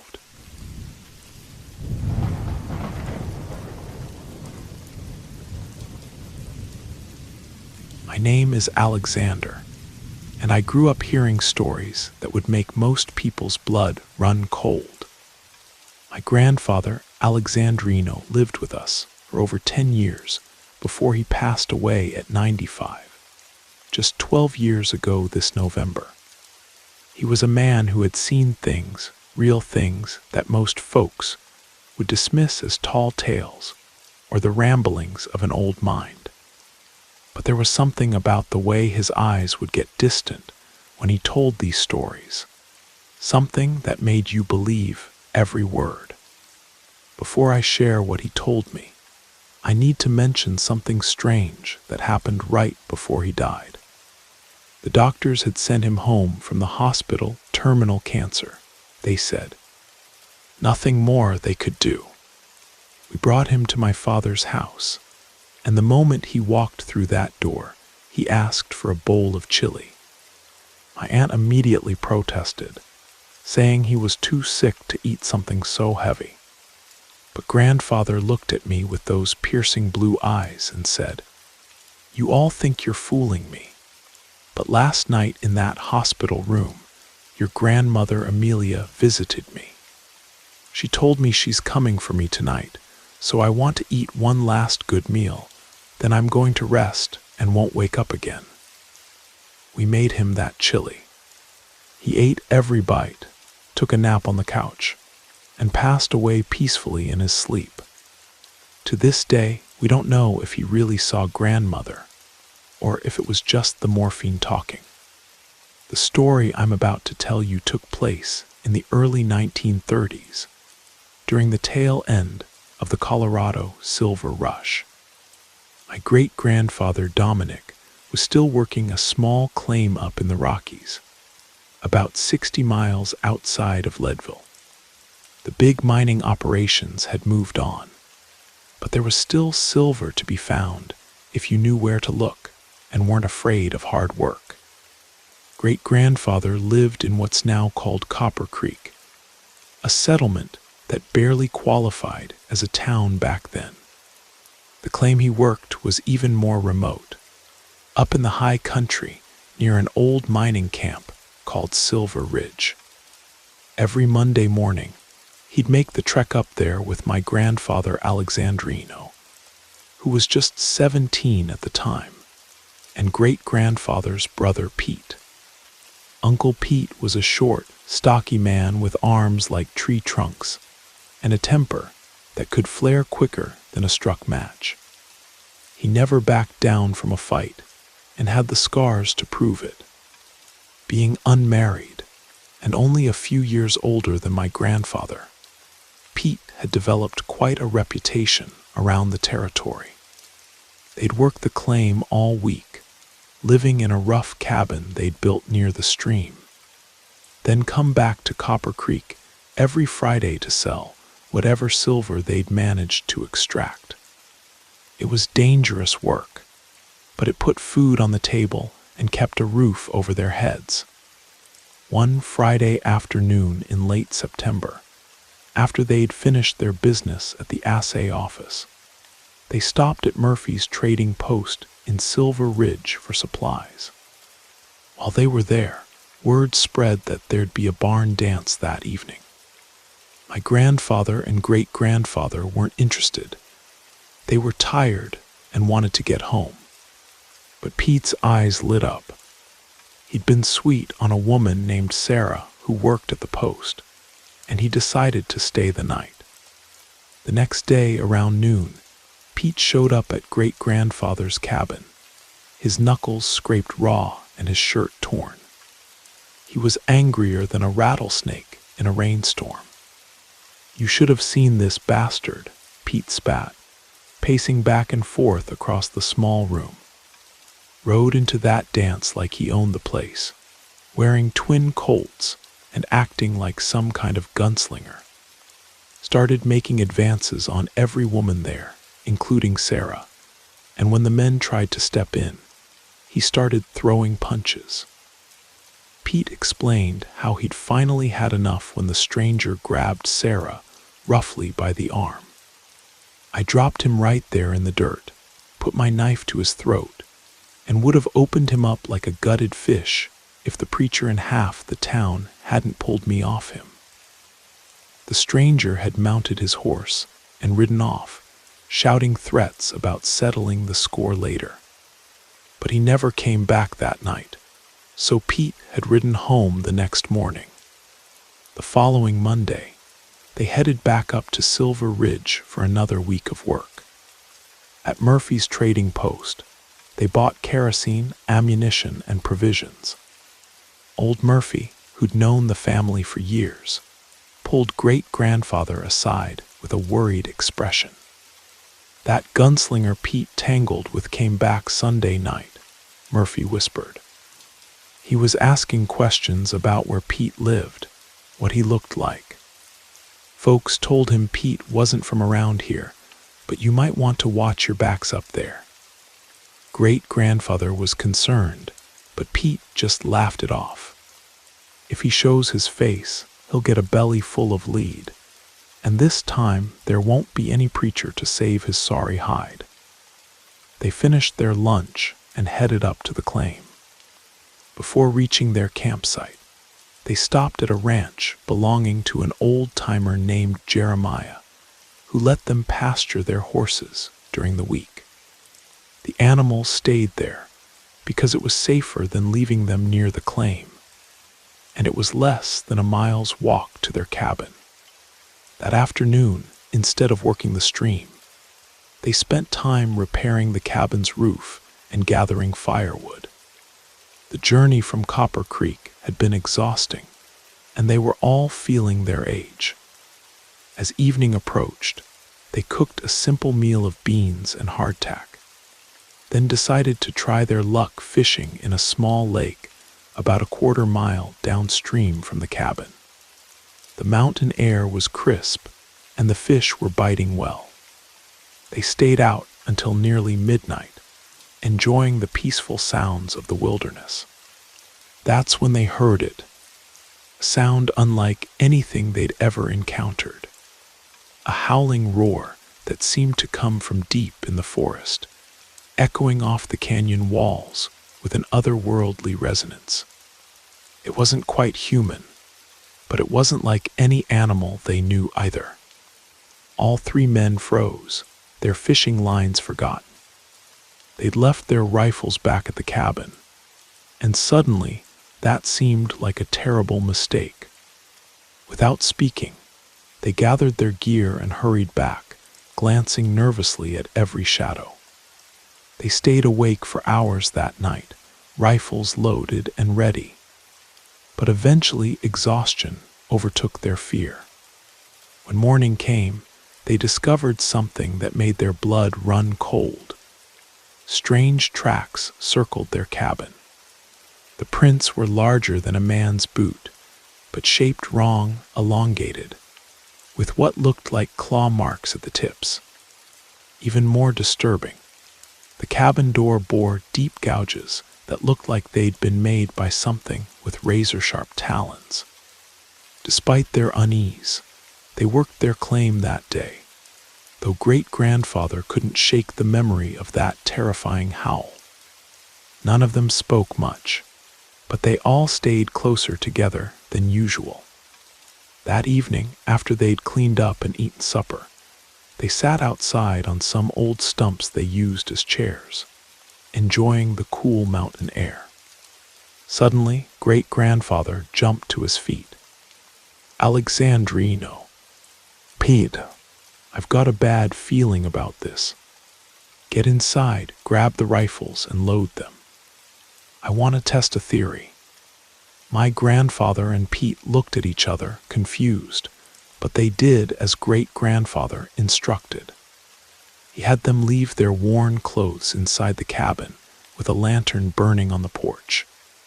Then they crept away about 50 yards and climbed up into the branches of a large pine tree that gave them a clear view of their camp. "What are we doing, Dominic?" Pete whispered. "I've been thinking about that gunslinger you fought with," great-grandfather replied quietly. "What if he tracked us up here? What if he's planning to ambush us while we sleep? But what if he's not coming as the man you fought?" Pete and my grandfather exchanged bewildered glances, but great-grandfather held up a hand for silence. The minutes crawled by like hours. Just as Pete was starting to complain about the uncomfortable perch, that bone-chilling howl split the night air again, much closer this time. All three men pressed themselves against the tree trunk, hearts hammering. Through the forest came the sound of breaking branches and heavy footfalls. Then, emerging from the darkness into the lantern light, came something that would haunt my grandfather's dreams for the rest of his life. It looked like a wolf, but it was massive, easily the size of a young bull, with matted black fur and eyes that glowed red in the lamplight. The creature moved with an unsettling intelligence, sniffing the air before rising up on its hind legs like a man. With a savage snarl, it hurled itself at the cabin door. The flimsy wooden door exploded inward under the beast's assault. From their hiding place in the tree, the three men could only listen in horror as the creature destroyed everything inside their cabin: their food, their few possessions, even their bedrolls. Pete, who had never shown fear of any man, was trembling like a leaf. "What in God's name is that thing?" he whispered through chattering teeth. "It's a werewolf," great-grandfather breathed. "And we need to stay absolutely quiet, or it'll find us up here." Minutes later, the beast emerged from the ruined cabin and disappeared back into the forest, with that same inhuman howl echoing behind it. "We can't stay here," great-grandfather said once the sound had faded. "That thing knows our scent now. We need to get to Jeremiah's ranch." They climbed down from the tree and began making their way through the dark forest, moving as quietly as possible. But they hadn't gone far when they heard the sound of breaking branches behind them. Something large crashing through the underbrush, and it was gaining fast. They broke into a run, crashing through the forest toward the distant lights of Jeremiah's ranch house. Just as they reached the wooden fence that marked the property line, something massive slammed into Pete from behind, sending him flying 15 feet through the air to land in a crumpled heap. Great-grandfather, who was known throughout the territory as one of the finest shots in Colorado, emptied both barrels of his shotgun into the creature's chest. The beast staggered backward, dark blood spreading across its fur, but it didn't go down. My grandfather added his own shots, and finally, the wounded creature retreated into the night with a sound like nothing human should ever make. The gunfire had awakened Jeremiah and his wife Martha, who came running from the house with lanterns and their own weapons. When great-grandfather explained what had happened, Jeremiah didn't hesitate to bring Pete inside. The tough little man was badly shaken, but not seriously injured. Just some bruises and the wind knocked out of him. That's when they heard the horses and cattle in the pasture going crazy with fear. Looking out toward the corral, they could see the massive dark shape of the werewolf stalking among the terrified animals. All 4 men grabbed their guns and ran outside, firing everything they had at the beast until it finally fled back into the wilderness. They spent the rest of that night taking turns on watch, moving all the livestock into the barn closest to the house. The werewolf didn't return, but none of them slept a wink. At dawn, they found a trail of blood leading from the corral into the forest. They followed it for about a mile until it disappeared at a rocky creek bed. Despite their efforts, they never picked up the trail again. For the next 2 weeks, my great-grandfather, grandfather, and Pete worked their claim during the day, but stayed at Jeremiah's ranch every night. The week after that, they rented a room above Murphy's trading post and commuted to the claim daily. They continued working the silver claim for several more years, but they never again stayed overnight in those mountains. The strange thing was, that gunslinger Pete had fought never showed up again either. It was as if he'd simply vanished from the territory entirely. The following February, great-grandfather took the whole family to the winter carnival in Leadville, a big celebration they held every year. They were walking through the crowded Main Street, enjoying the festivities, when Pete suddenly grabbed my grandfather's arm. "Look there, Alexandrino," he said, pointing through the crowd. "That's him. That's the son of a bitch I nearly killed.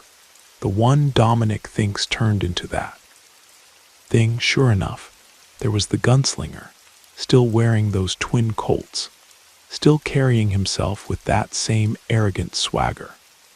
When he noticed Pete and my grandfather staring, he walked over with a cold smile. "Well, well," the stranger said, his voice carrying a hint of something wild and dangerous. "If it isn't the boys from Copper Creek. You still working that claim up in the high country?" Neither Pete nor my grandfather answered, but the man's smile widened, revealing teeth that seemed just a little too sharp, eyes that reflected the torchlight like an animal's. "Shame about your cabin," he continued with mock sympathy. "I heard something tore it all to pieces. Hope you boys have been staying safe up there.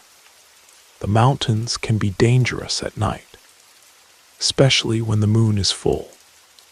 With that, he tipped his hat and melted back into the crowd, leaving behind only the lingering scent of something wild and untamed. That was the last time my grandfather ever saw the man, but he carried that encounter with him for the rest of his 95 years. And every time he told me this story, his eyes would get that distant look, and I knew, absolutely knew, that every word of it was true.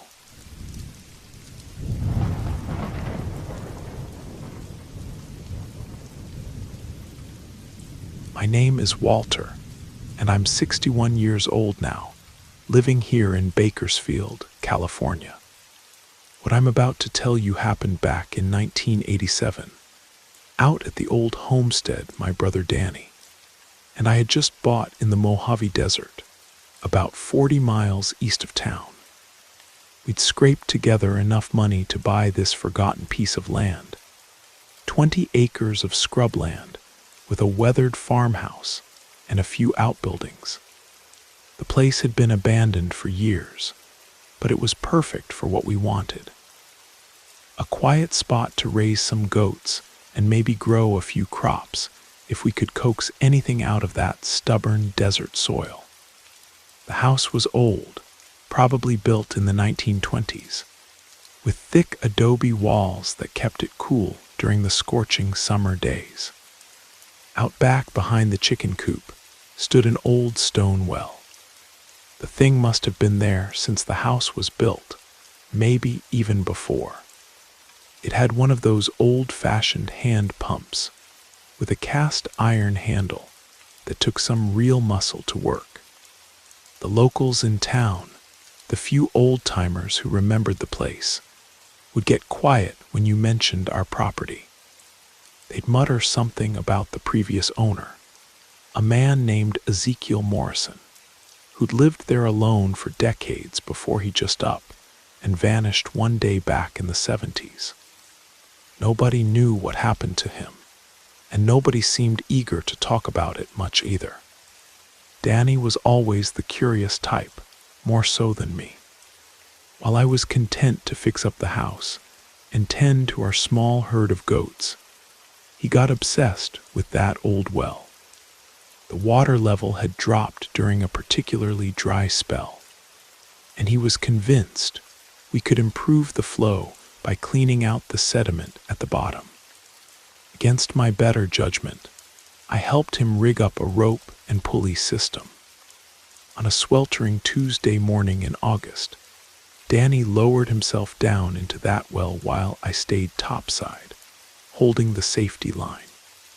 The well was about 30 feet deep, and I could hear him splashing around down there, his voice echoing up through the stone walls. Then he called up to me, his voice carrying a strange excitement. "Walt, there's something stuck down here in the mud." I figured it was just old junk, maybe a bucket or some tools the previous owner had dropped. But when Danny finally climbed back up, covered in mud and grinning like he'd struck gold, he was carrying something that made my skin crawl the moment I laid eyes on it. It was a bottle, but not like any bottle I'd seen before. The glass was thick and dark green, almost black, with a wide neck and a rounded body.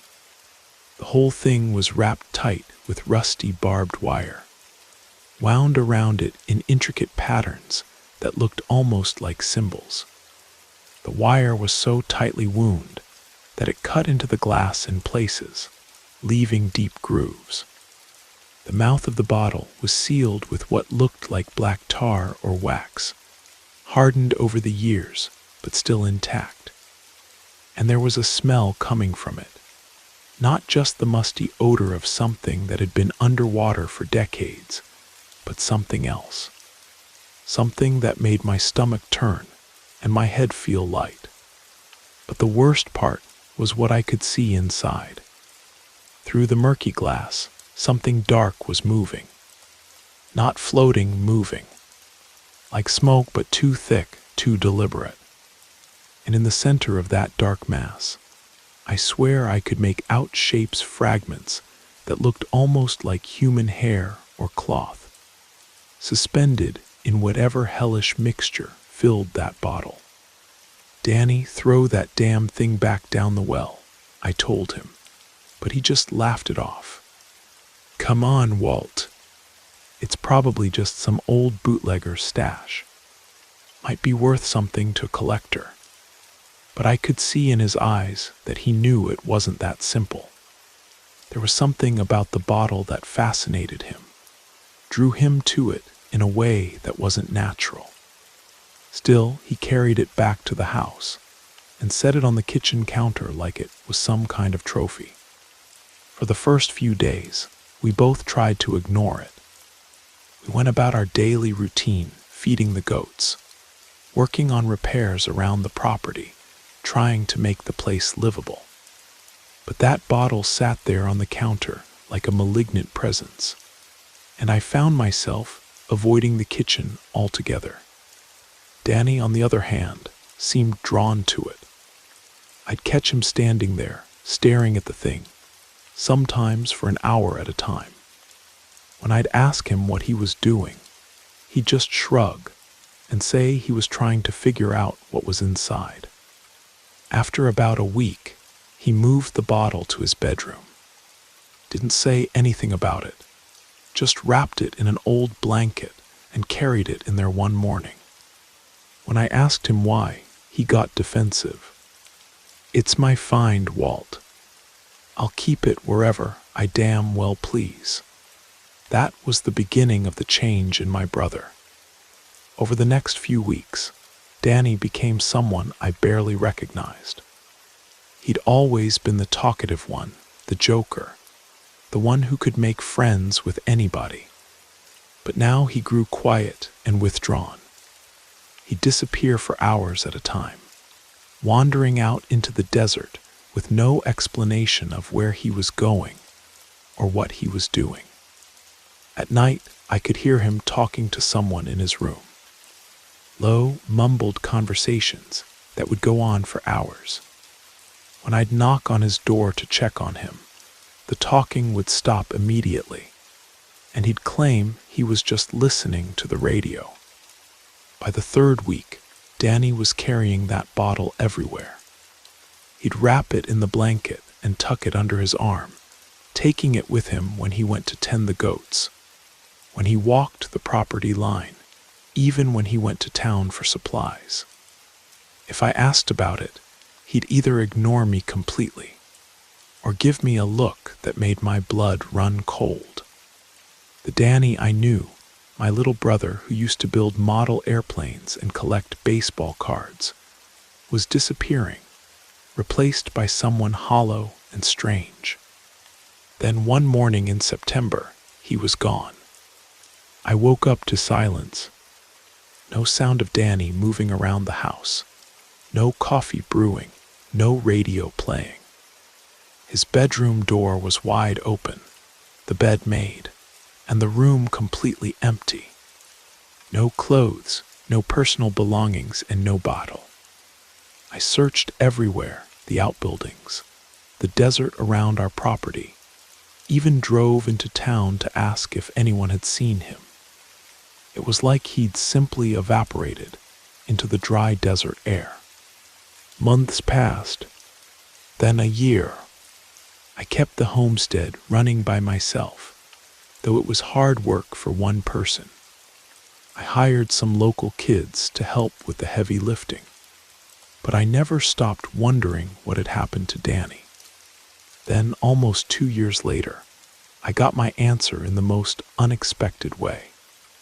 I was at Murphy's Diner in town, having breakfast and reading the paper, when a trucker at the next table started telling a story to his buddy that made me drop my coffee cup. "Strangest damn thing I ever saw," he was saying.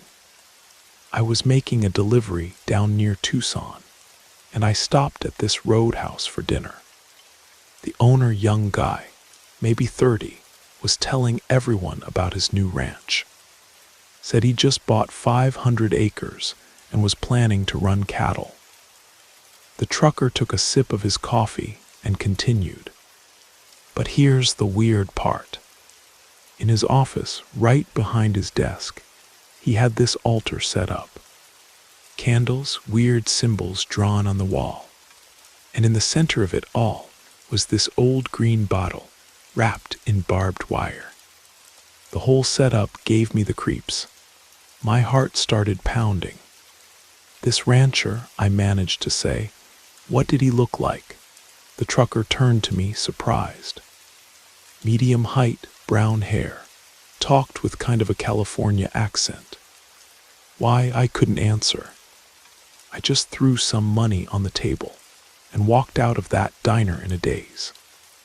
3 days later, I was on a Greyhound bus heading south to Arizona. The ranch wasn't hard to find once I got to the area the trucker had described. It was called Desert Wind Ranch, and the property stretched for miles along the highway. The main house was a beautiful adobe structure with a red tile roof and a wraparound porch. There were dozens of cattle grazing in fenced pastures and several outbuildings that looked brand new. I walked up to the front door and knocked. When it opened, I found myself face to face with Danny for the first time in 2 years. He looked different, healthier, more prosperous. His clothes were expensive.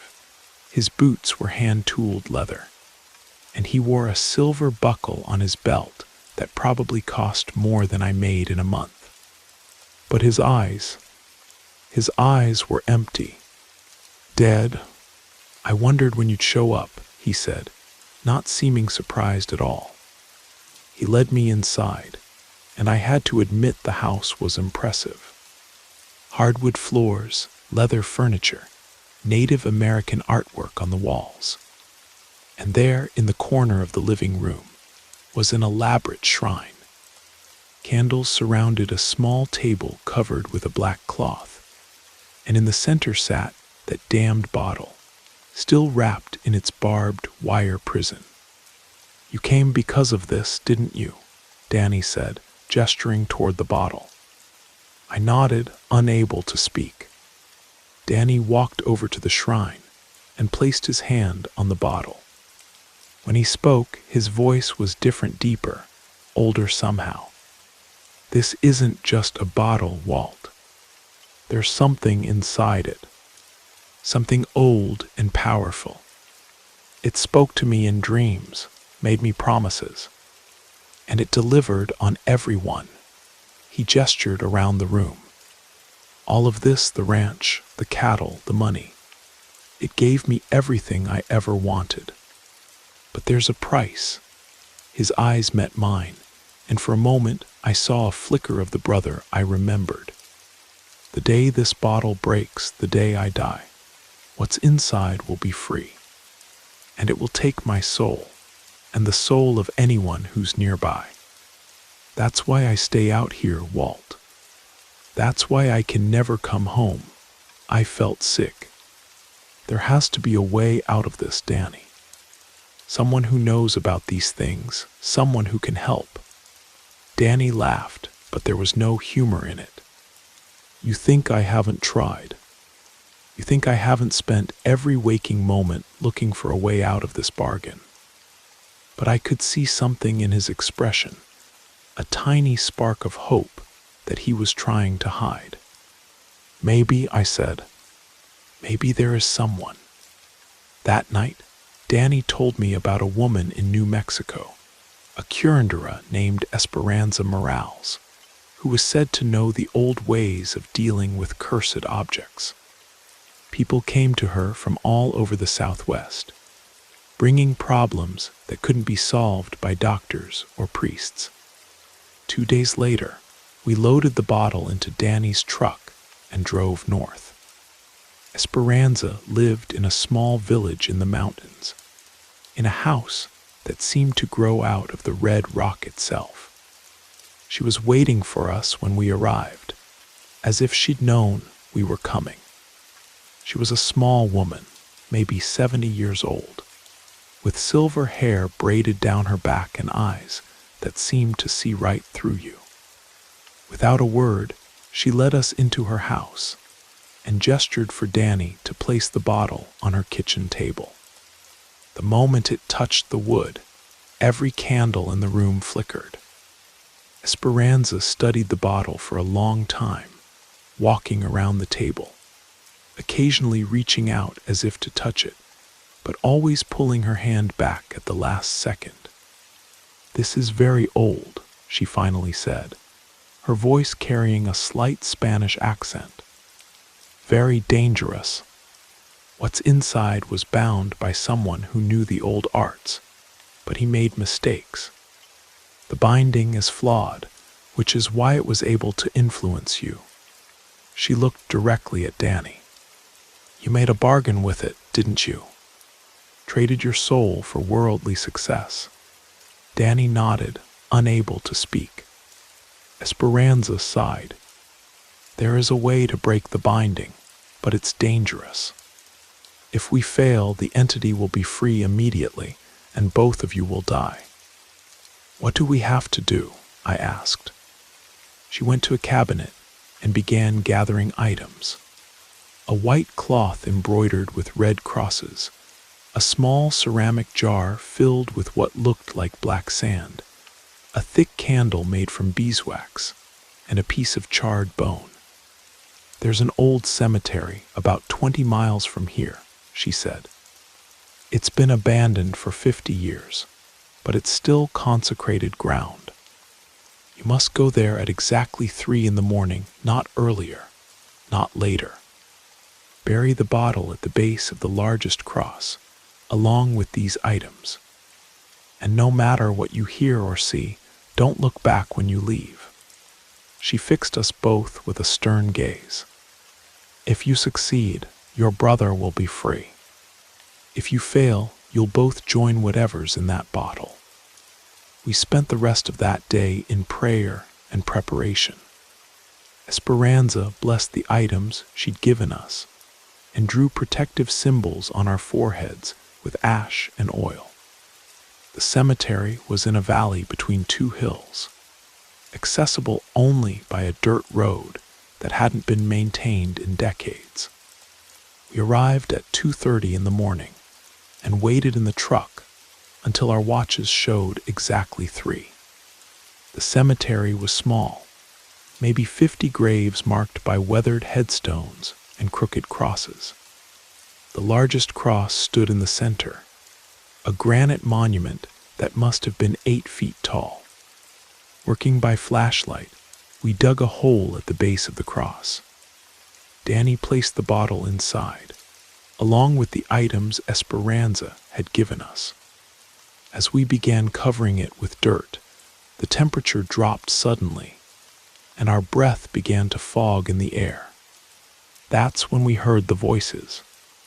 Whispers at first, coming from all directions. Then louder, more insistent. I couldn't make out the words, but the tone was angry, pleading, threatening. Danny's hands were shaking as he shoveled dirt, but he didn't stop. When the hole was filled, we both stood and made the sign of the cross. The voices grew louder, almost screaming now, but we followed Esperanza's instructions. We turned our backs to the grave and walked away without looking over our shoulders. The voices followed us all the way back to the truck. 3 weeks later, Danny sold the ranch and gave every penny to a children's hospital in Phoenix. We drove back to California together, and he moved back in with me at the old homestead. The change in him was immediate and dramatic. The hollow look in his eyes was gone, replaced by something I hadn't seen in years, peace. He started going to church again, found a job in town, and slowly became the brother I remembered. He never talks about those 2 years, except to say that he learned the hard way that some bargains aren't worth making, no matter what they promise. We're both older now and wiser. The homestead is thriving. We've expanded the goat herd and even started growing vegetables in greenhouses that protect them from the desert sun. Danny married a wonderful woman named Sarah, and they have 3 kids who call me Uncle Walt. Sometimes, late at night when the desert wind is howling, I think about that bottle buried in the mountain cemetery. I wonder if it's still there, if the binding is holding, if whatever was inside is finally at rest. But then I look at Danny, see him laughing with his children or working in the garden, and I know we made the right choice. Some things are worth more than all the money in the world, like having your brother's soul back where it belongs.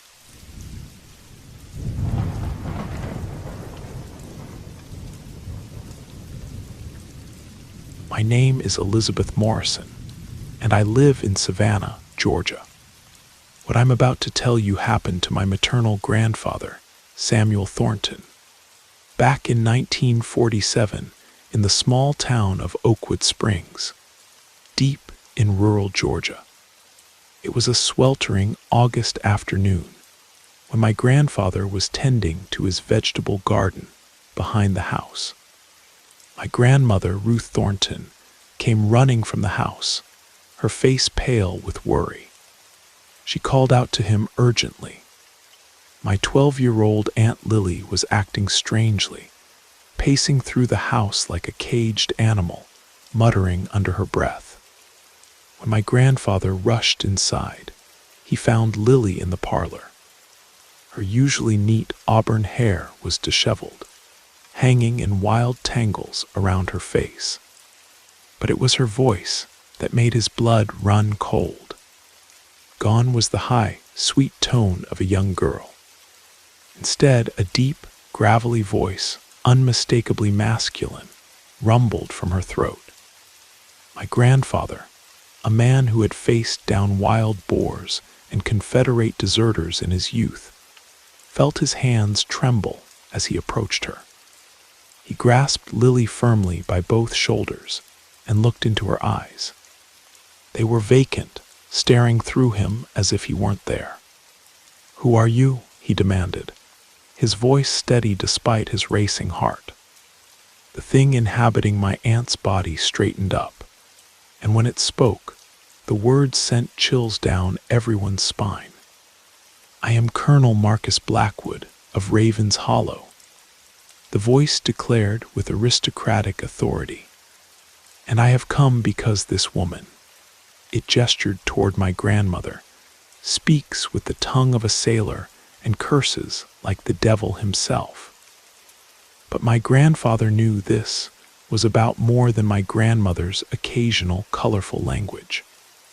You see, Colonel Blackwood had been dead for over 20 years, but his reputation for cruelty lived on in the whispered stories of Oakwood Springs. The colonel had been the wealthiest landowner in 3 counties, a man whose word was law and whose temper was legendary. During his lifetime, he ruled his vast plantation with an iron fist, and even the local sheriff wouldn't dare cross him. The story that sealed his reputation happened just 5 years before his death. The colonel's 8-year-old grandson had been visiting for the summer, and one morning the boy came running to his grandfather, tears streaming down his face. "Grandfather," the child sobbed, "my dog Rusty is dead. A truck ran him over on the main road." The colonel's face had darkened like storm clouds. Without a word, he mounted his horse and rode into town with 3 of his most trusted men. They found the truck driver at Miller's General Store, loading supplies for his next delivery. What happened next became the stuff of nightmares. The colonel ordered his men to drag the terrified driver back to the plantation. They retrieved the dog's body from the roadside and brought it to the estate's kitchen. The colonel then forced his cook to prepare the animal while the truck driver watched in horror. "You killed my grandson's companion," the colonel had said, his voice deadly calm. "Now you'll know what he tasted like." The driver was forced to eat every bite while the colonel watched, a satisfied smile playing on his lips. Word of this twisted justice spread throughout the county, and the colonel's name became synonymous with vengeful cruelty. Now, decades after his death, that same malevolent spirit had somehow found its way into our family home. My grandfather, drawing on reserves of courage he didn't know he possessed, began to pray. He held Lily tighter and spoke directly to the entity possessing her. "You have no power here, Colonel. This child is under God's protection, and you will release her now." The battle of wills lasted for what felt like hours. My aunt's body convulsed and twisted as the spirit fought to maintain its hold. But my grandfather's faith proved stronger than the Colonel's hatred. Finally, with a sound like wind through dry leaves, the presence departed. Lily collapsed into my grandfather's arms, herself again, but with no memory of what had occurred. Here's what troubles me most about this encounter. Colonel Blackwood was actually a distant relative of ours, my great-great-uncle on my grandmother's side. I don't believe he manifested simply because of my grandmother's occasional profanity. There was something deeper at work, some unfinished business that drew him back to the world of the living. My grandfather, grandmother, and Aunt Lily have all since passed on, and my mother, who was only 10 years old when this happened, refuses to discuss it to this day. She gets a haunted look in her eyes whenever anyone mentions the Colonel's name. Sometimes I wonder what really summoned him back that day. Was it truly my grandmother's language, or was there something else, some family secret, some unpaid debt from beyond the grave? The dead, I've learned, don't always rest easy, especially when they've lived lives filled with cruelty and left behind a legacy of fear. Some mysteries, I suppose, are meant to remain unsolved, buried with those who witnessed them firsthand.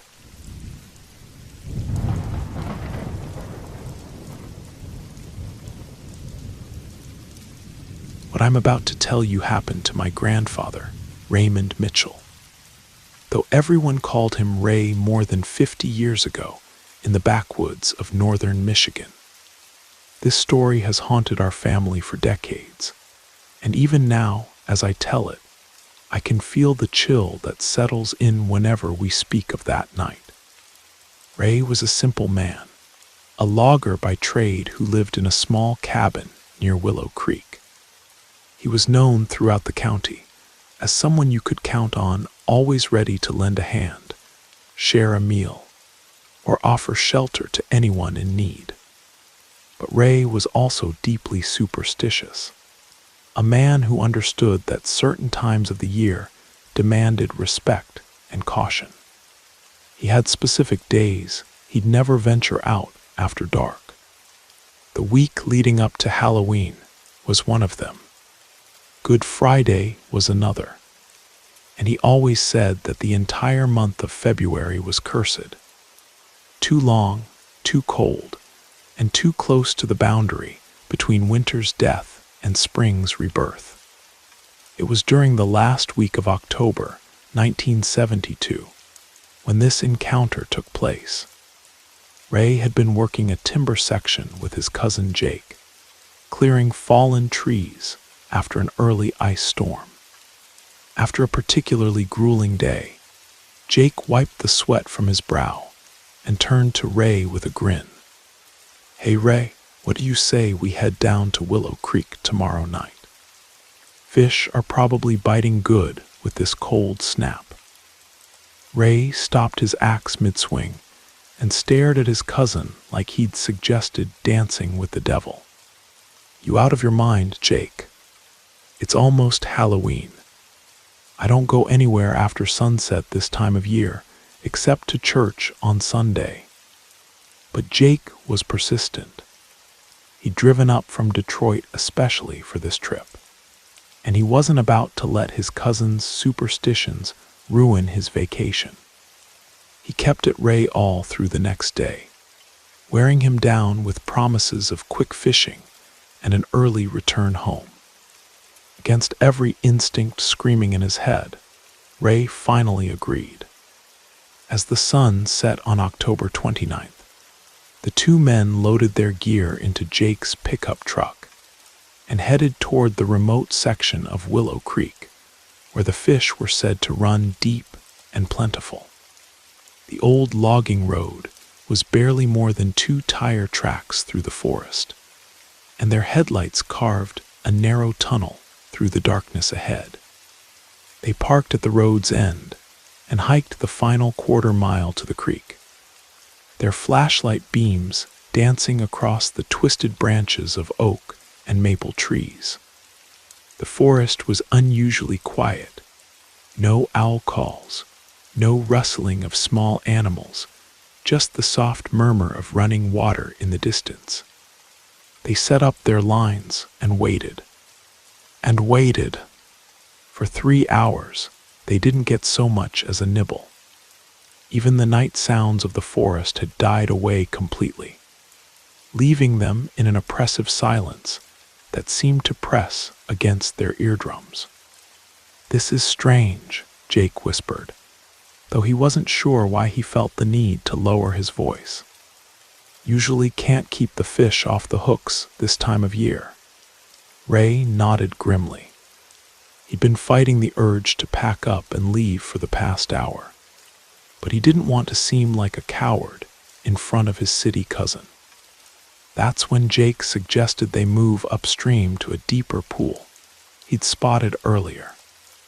Ray's every nerve told him to refuse, but something pride, perhaps, or fate, made him agree. They gathered their gear and began walking along the creek bank, their flashlights creating shifting shadows in the underbrush. They'd gone maybe 200 yards when Jake suddenly stopped dead in his tracks. "You hear that?" he whispered. Ray strained his ears and caught it, a sound like wind through a cave, or maybe a cry of pain echoing from somewhere deep in the forest. But what made his blood freeze was the light that began to glow between the trees ahead of them. It wasn't the warm yellow of a campfire, or the harsh white of electric light. This was something else entirely. A cold, bluish radiance that seemed to pulse like a heartbeat, growing brighter as it moved toward them through the darkness. Without discussion, both men scrambled up the nearest tree, a massive white oak whose lower branches were just within reach.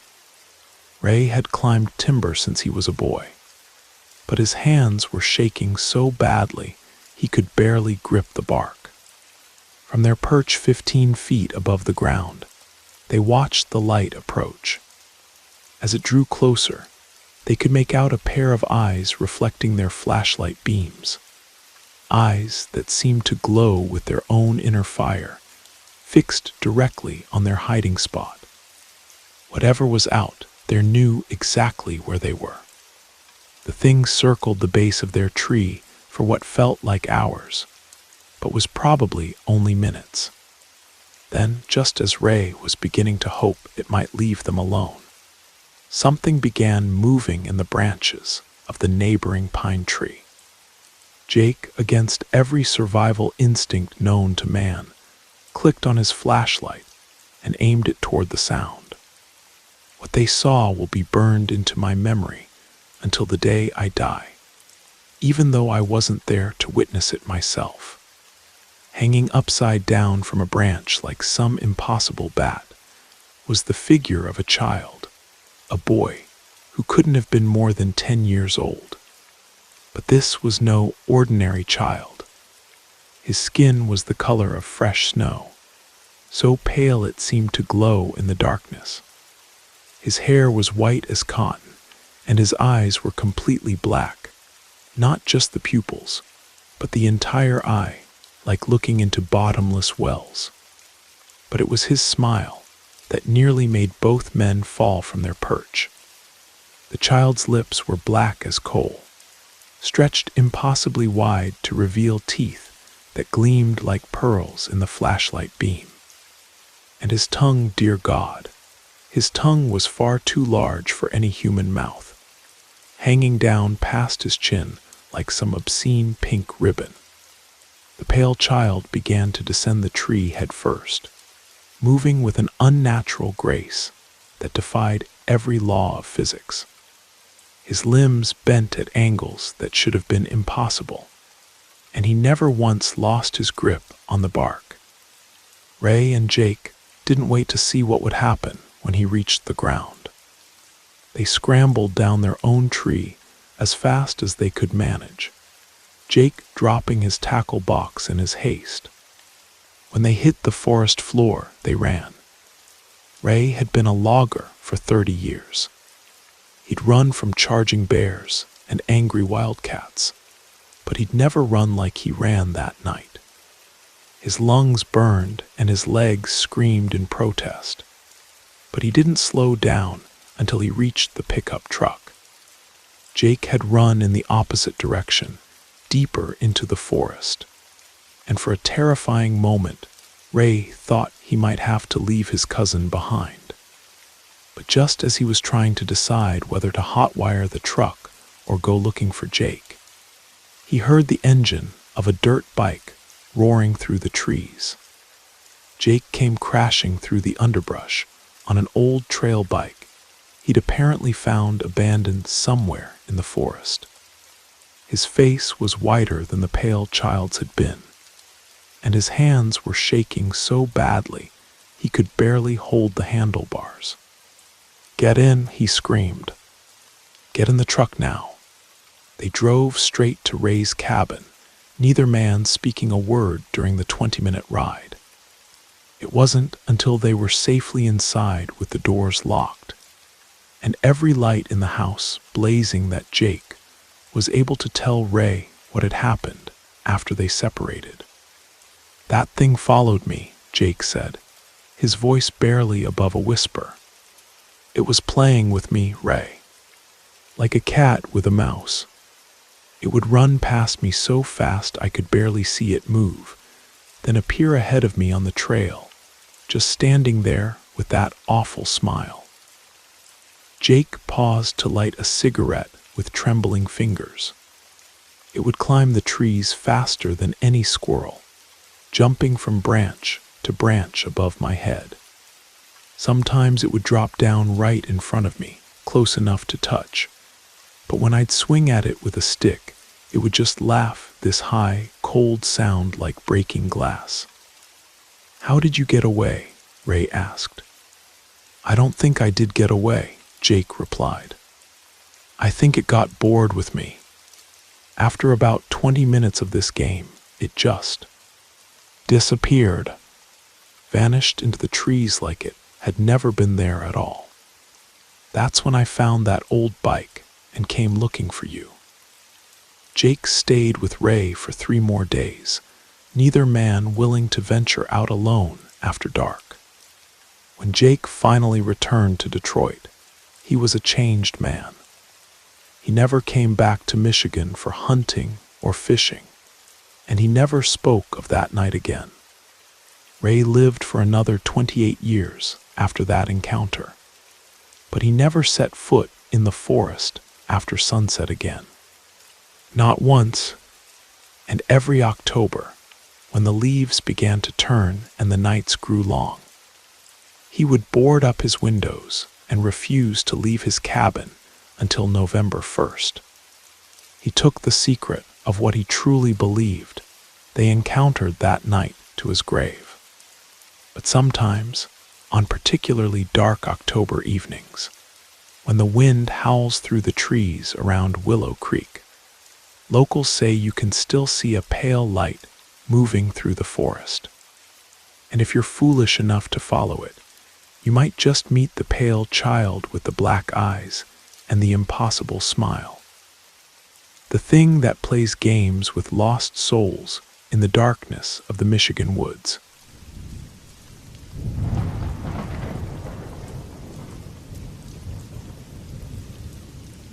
My name is Frank Miller, and I'm 62 years old. I spent most of my life behind the wheel of an 18-wheeler, hauling freight across the highways of the American Southwest. Started when I was barely 18, riding shotgun with my old man on his runs between Phoenix and El Paso. By the time I turned 25, I was running my own routes, just me and the road stretching endless under that desert sky. For nearly 40 years, that cab was my office, my home, my sanctuary. I named every truck I ever owned: Big Betty, Road King, Desert Thunder. And each one carried a piece of my soul down those lonesome highways. Now I'm retired, living quiet with my wife on a small ranch outside Flagstaff. But there are some things that never leave your memory, especially when you've spent so many nights alone on those dark stretches of asphalt. Nothing but your headlights cutting through the darkness and the distant howl of coyotes for company. Back in the early 2000s, I was running freight for a mid-sized outfit based out of Tucson. My regular route took me up through Prescott to Flagstaff, sometimes all the way up to the Four Corners region. I knew every mile marker, every truck stop, every place where the highway patrol liked to set up their speed traps. It was good, steady work, and I took pride in always delivering on time. It was a Thursday evening in late October when the company dispatcher called with a last-minute load. Construction materials needed to get to a job site outside Sedona by Friday morning. Nothing heavy, nothing hazardous, but the client was paying premium for overnight delivery. I figured I could knock it out easy, load up after dinner, drive through the night, and be back home by noon Friday with a nice bonus in my pocket. I should have known better, should have listened to that little voice in the back of my head that said to wait until morning. But the money was good, and I'd driven that route hundreds of times before. I fired up my Peterbilt around 8 that evening. She was a beauty midnight blue with chrome that sparkled like stars. I'd bought her 3 years prior, and she'd never let me down. Did my pre-trip inspection, checked the load securement, and pulled out of the yard just as the sun was disappearing behind the mountains. The first 100 miles went smooth as glass. Clear skies, light traffic, and my CB crackling with the usual chatter from other drivers heading north. I made good time through Phoenix, caught the I-17 north, and settled in for the long haul through the Sonoran Desert. It was somewhere past Black Canyon City that things started feeling off. The radio chatter died down to nothing, and I realized I hadn't seen another vehicle, car, or truck for the better part of 30 minutes. That stretch of highway could be lonely, sure, but not dead empty like that. Not on a Thursday night. The temperature started dropping too, which was strange for October in Arizona. I had to turn on the heat, something I rarely did that time of year. Outside my windows, the desert landscape looked different somehow. The familiar saguaro cacti seemed twisted, bent at unnatural angles, and the mountains in the distance appeared closer than they should have been, looming over the highway like sleeping giants. Around midnight, I started hitting patches of fog. Thick, unnatural fog that seemed to rise up from the desert floor itself. I'd never seen anything like it in all my years running that route. Desert fog was rare enough, but this stuff was dense as soup, forcing me to slow down to barely 30 miles per hour just to see the road ahead. That's when the CB started acting up. Static mostly, but every now and then I'd catch fragments of voices, people talking in hushed tones, like they were gathered around a campfire somewhere out in the darkness. I couldn't make out words, just the rhythm of conversation, rising and falling like waves against a distant shore. I was somewhere between Anthem and New River when I saw the first light. At first, I thought it was another truck coming up behind me, maybe running with his flashers on. But when I checked my mirrors, the highway behind me was empty. The light was off to my right, moving parallel to the road, but slower than traffic speed. It had a yellow, flickering quality to it, like a candle flame dancing in the wind. Then I saw another one, and another, a whole line of lights, maybe 20 or 30 of them, moving in perfect formation across the desert floor. They stayed maybe 100 yards off the highway, but they were definitely pacing me, matching my speed as I crept through the fog. I grabbed my CB microphone and called out on channel 19, asking if anyone else was seeing what I was seeing. Nothing but static came back. The silence was so complete, it made my ears ring. That's when I noticed the lights weren't bouncing or swaying like they would if people were carrying them. They moved in a straight line, perfectly spaced, never wavering despite the rough desert terrain. And there was something else, a sound just at the edge of hearing. Like singing but not quite. More like a low humming, harmonious but wordless. The fog got thicker, so thick I could barely see the white lines on the pavement. I was down to 15 miles per hour, hazard lights flashing, praying no one would rear-end me in that soup.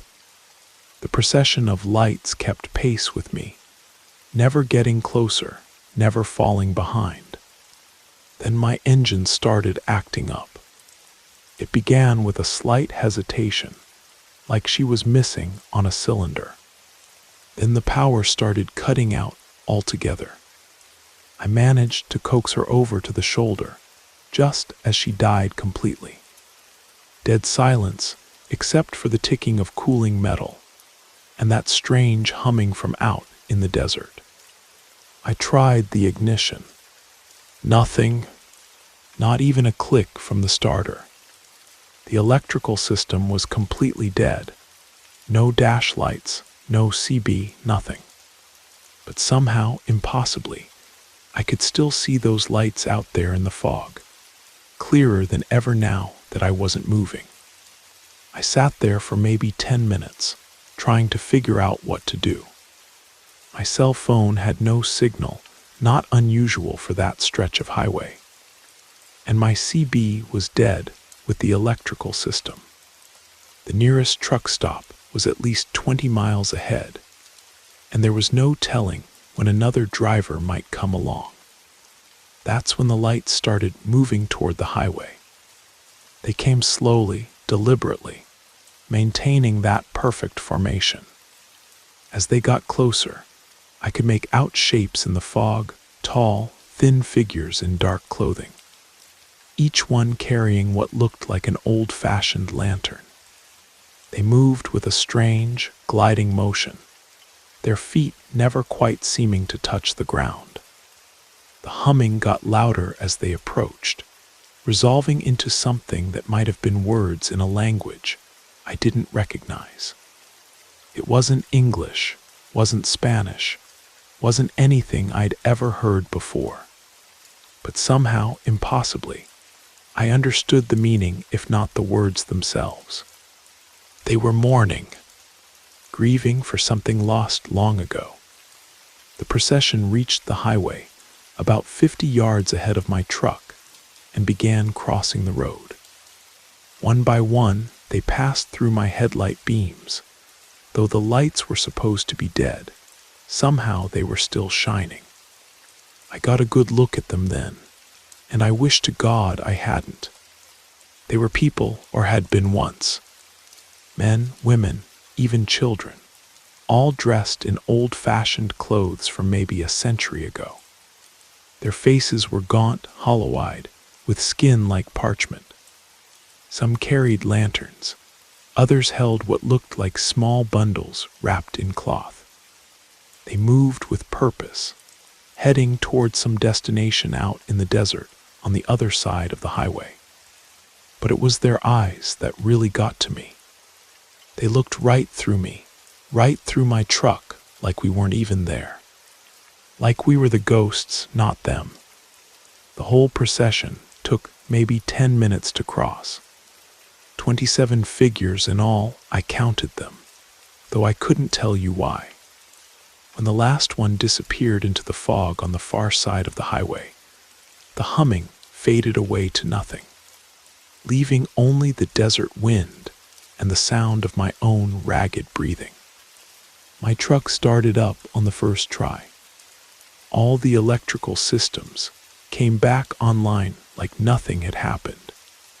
The CB crackled back to life with normal trucker chatter, and my cell phone showed full bars. The fog began to lift, revealing the familiar desert landscape under a star-filled sky. I got back on the road and drove straight through to Sedona, delivered my load, and headed home. Never said a word about what I'd seen to anyone. Not the client, not my dispatcher, not even my wife. Who would believe a story like that? It wasn't until years later that I learned about the Yavapai Apache band that had been forced to march across that same stretch of desert in 1875. 300 souls, driven from their ancestral lands, and forced to walk to a reservation 200 miles away.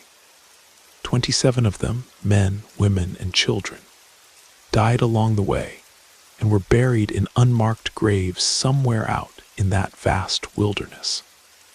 Every year on the anniversary of their deaths, local tribes hold a memorial ceremony. They light candles and sing traditional songs, honoring those who never made it to their destination.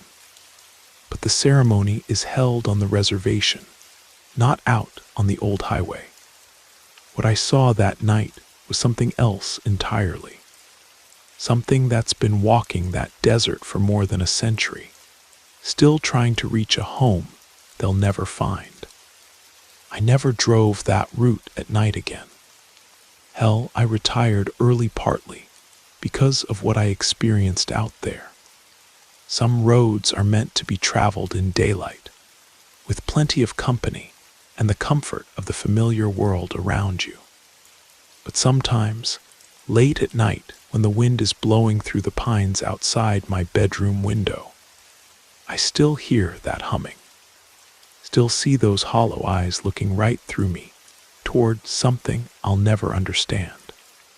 The desert remembers everything, and some memories refuse to stay buried.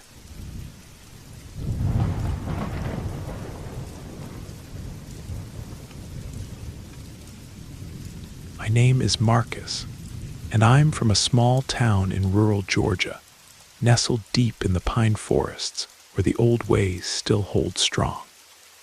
Today, I want to share a story that's been locked away in my family for generations.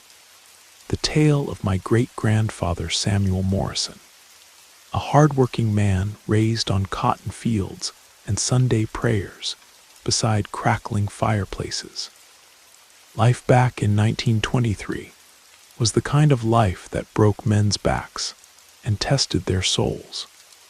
Grandfather Samuel would wake before dawn, face the scorching sun and endless drought, all while carrying hope in his chest that better days were coming. The hunger was so fierce it felt like it could split a man in two, and those who couldn't make do often ended up with nothing but dust in their pockets. Since he was just a boy, my great-grandfather had heard whispers that these lands held treasure from the old days. Buried treasure, gold coins and silver dollars hidden in clay pots, buried deep in the earth and bound with promises. Folk said that anyone who disturbed such things without proper prayer might call forth something from the other side. Grandfather Samuel used to tell how he once dreamed of a flickering light dancing alone in the middle of the woods, pulsing gently near a massive dead oak tree. Even in the dream, he felt a heavy weight pressing on his shoulders, as if he were walking on forbidden ground. The next morning, while the dew still clung to the grass, my great-grandfather decided to tell his mother, Grandma Vera, about the dream. She was a woman of deep faith who understood things that couldn't be learned from books' wisdom, that came only from listening to the elders and living through life's hardships. He told her he'd dreamed of a light flickering in the woods, right above a dead oak tree. One of those ancient giants you could recognize from miles away. The place was crystal clear in his mind. It sat in a forgotten corner of their property, near an old stone wall that had crumbled down, on the right side of the dirt road that led to the abandoned chapel. It was a piece of land nobody used anymore, just wilderness taking over. Grandma Vera listened in complete silence, staring at the floor. When he finished, she lifted her head, made the sign of the cross, and spoke with conviction. "That's buried treasure, my son. That's gold from the old days. When light appears in dreams like that, it's a sign that riches lie buried beneath. But it takes strong faith and deep respect. Anyone who meddles carelessly brings misfortune upon themselves." My great-grandfather spent the rest of that day wrestling with what he'd heard. He thought about all the stories he'd grown up with, tales of buried treasure, broken promises, and spirits that wandered to protect what had once been theirs. But he also thought about the withered crops, the failed harvest, and his scrawny cattle that could barely stand. Life was hard, harder than it had ever been, and hope for better days was growing thin. In those times, a man either bent his knee or bent his will, and the will to change his life spoke louder. After much consideration, he decided to go after that treasure. But he knew he couldn't go alone with matters like these. Courage had to be shared. He called upon his trusted friend, a man named Raymond, one of those fellows who didn't scare easily when faced with dark things. He explained exactly where the oak stood at the end of the road, near the fallen stone wall. They arranged to meet at 11 o'clock that night by the property gate. Anyone who doesn't know the ritual for claiming buried treasure must begin at the stroke of midnight. When the witching hour approached, my great-grandfather Samuel and his friend Raymond met in the farmyard. Each man brought an old shovel, a blessed candle tucked in his pocket, and the kind of courage you carry when you have no other choice. They walked along the dirt road, with branches slapping at their legs. Reaching the place from the dream was easy. The dead oak stood there just as he'd seen it, near the crumbled stone wall on the right side of the road that led to the old chapel. It was a road that had been abandoned for many years. When the new church was built in town, the little chapel fell into disuse, and the road was swallowed by wilderness. The tree was enormous and lifeless, its branches reaching toward heaven like desperate fingers. The ground around it was strangely clear, without the thick undergrowth found elsewhere, as if something regularly walked those grounds. They began to dig. Each strike of the shovel against the hard earth made a hollow sound that echoed through the night. Raymond was sweating buckets, but wouldn't let go of his tool. It was in the middle of their digging that they started hearing dry crackling sounds in the woods. At first, it seemed like small animals, but soon it became heavy snapping, as if something large had stepped on fallen branches. They stopped and listened. Nothing to see, only sounds to hear. Raymond whispered, "Probably just a raccoon." but my great-grandfather sensed something was wrong. There was something foul in the air, a strong, putrid smell that reminded him of rotting meat mixed with damp earth. They returned to digging more quickly, wanting to finish soon, but the sounds grew closer. Branches breaking, undergrowth rustling, as if something was circling them in the darkness. Suddenly, a cold wind arose, and the blessed candle that my great-grandfather had stuck in the edge of the hole went out by itself. Neither man spoke, but they looked at each other with deep fear. They decided to stop digging for a while and relight the candle, praying quietly in their own ways to drive away whatever was lurking nearby.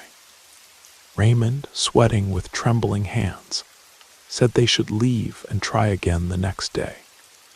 My great-grandfather, against his instincts, agreed, and they left without looking back, with the feeling that something was still following them through the darkness. The next day, my great-grandfather Samuel woke up determined not to leave that treasure behind. He called Raymond and said they had to return, but this time properly prepared for anything. They found an old single-shot rifle, one of those that only fired once but could give a man courage in desperate times. They also brought well-sharpened machetes, blessed candles, and crucifixes. They went back to the road and soon reached the oak. Arriving at the location, they lit the candles, said their prayers, and got straight to work. My great-grandfather had Raymond keep watch with the rifle ready while he finished the digging. Raymond kept turning from side to side, as if any shadow might be a creature ready to pounce. While digging, my great-grandfather began to smell the same rotting odor, but this time stronger, catching in his chest and making his vision want to blur. In the midst of this, they began to hear heavy footsteps in the woods, as if something large was circling the place. Raymond gripped the rifle in his hands, trembling so much it seemed he wouldn't be able to aim properly. The candle they had lit went out again by itself, without any wind. That's when they heard growling again, but this time closer, as if it were just a few yards away. A deep, throaty sound that no dog or woodland creature makes. My great-grandfather crouched in the hole, clearing away dirt with his hands to free the treasure. The candle flickered beside him, its small flame dancing. Raymond never took his eyes off the woods. That's when they heard a loud crack in the woods behind them. It wasn't a raccoon or small animal. It was something heavy. Raymond steadied the rifle. My great-grandfather stopped what he was doing and looked behind him. From within the darkness emerged a large creature walking on 4 legs, but with the manner of something that could stand upright at any moment. It was hairy and powerful, with a long snout and eyes glowing red. The beast let out a deep growl and approached slowly, sideways, like a predator stalking prey. Raymond shouted, "It's something evil, Samuel." My great-grandfather pulled the treasure from the hole with all his strength. Raymond fired the rifle. The shot echoed loudly, but the creature only stepped back a little, growling even louder.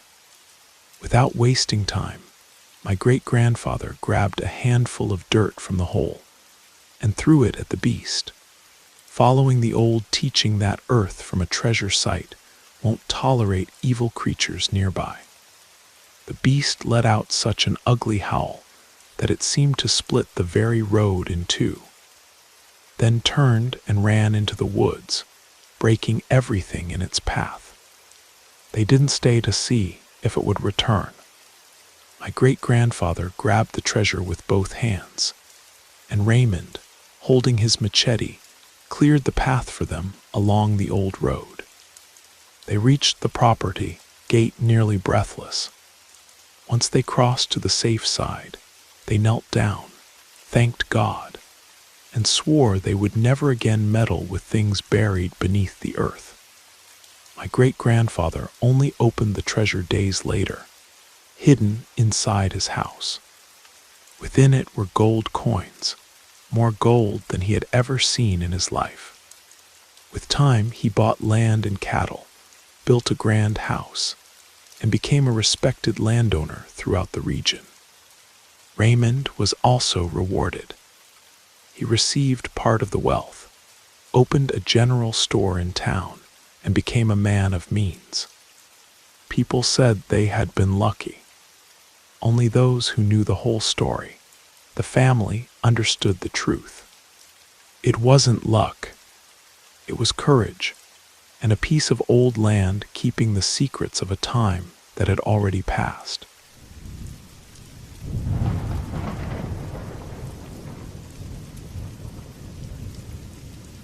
The things that happen out in rural Georgia are real, I'm telling you.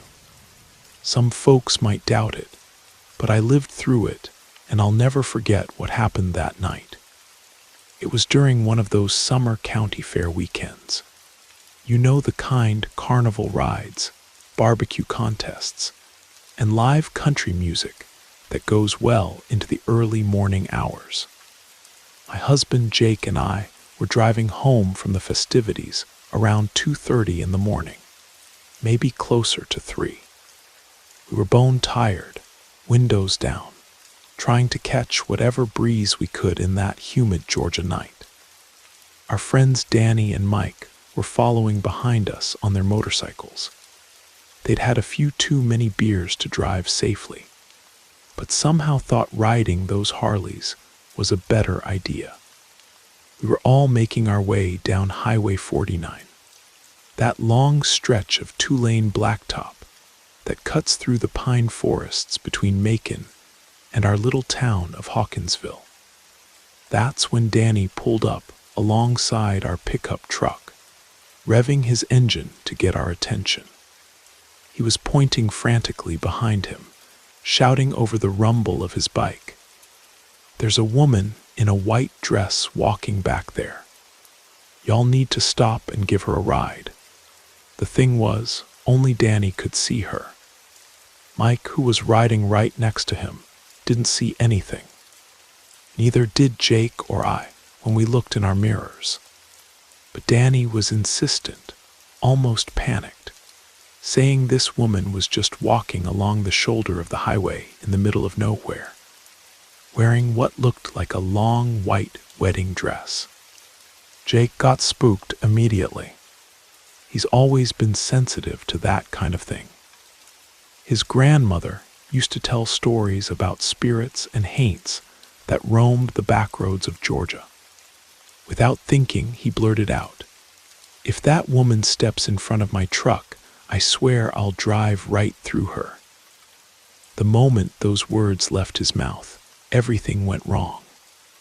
Jake went to downshift as we approached a steep hill, but the transmission locked up completely. The gear shift wouldn't budge, no matter how hard he tried.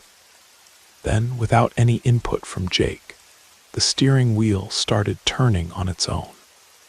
The truck began accelerating, pulling hard to the right toward a deep ravine that ran alongside the highway.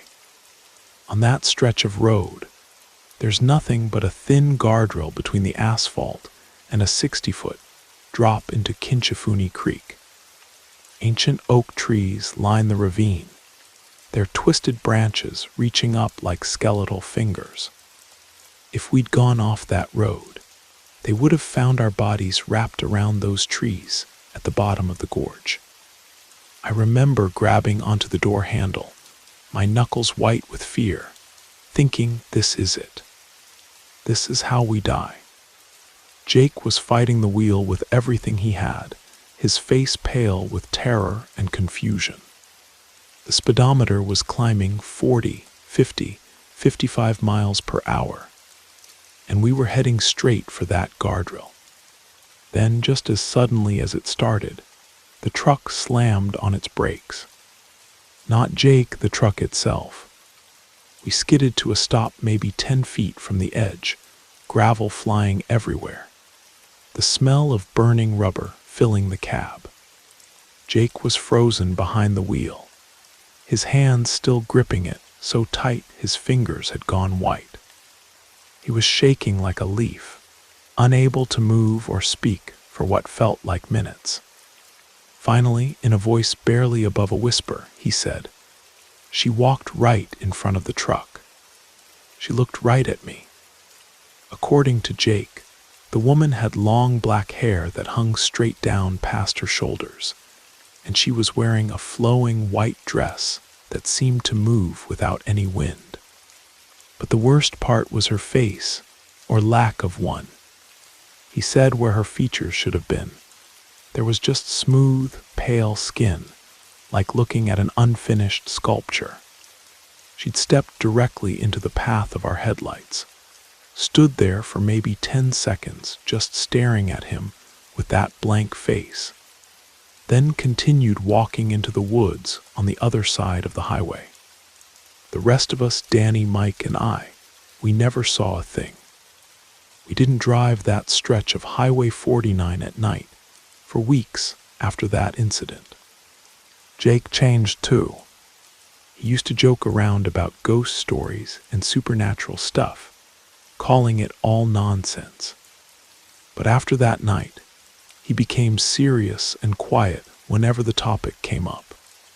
Even now, 20 years later, whenever we have to drive past that spot, he turns off the radio, and I can see his lips moving in silent prayer. Because when something that shouldn't exist walks in front of your truck on a dark Georgia highway, you learn real quick that there are things in this world that demand respect. And all you can do is hope they don't come back. I still take that route sometimes during the day when I'm heading to Macon for shopping. The road looks different in daylight. Just another stretch of rural highway cutting through pine forests and farmland. But I never drive it at night anymore. Some roads are meant to be traveled only when the sun is shining, and Highway 49 is definitely one of them.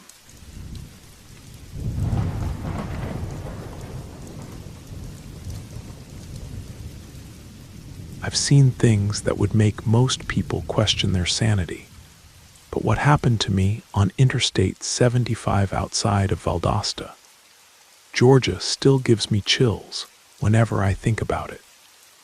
It was a Tuesday night in late October, around 3 in the morning.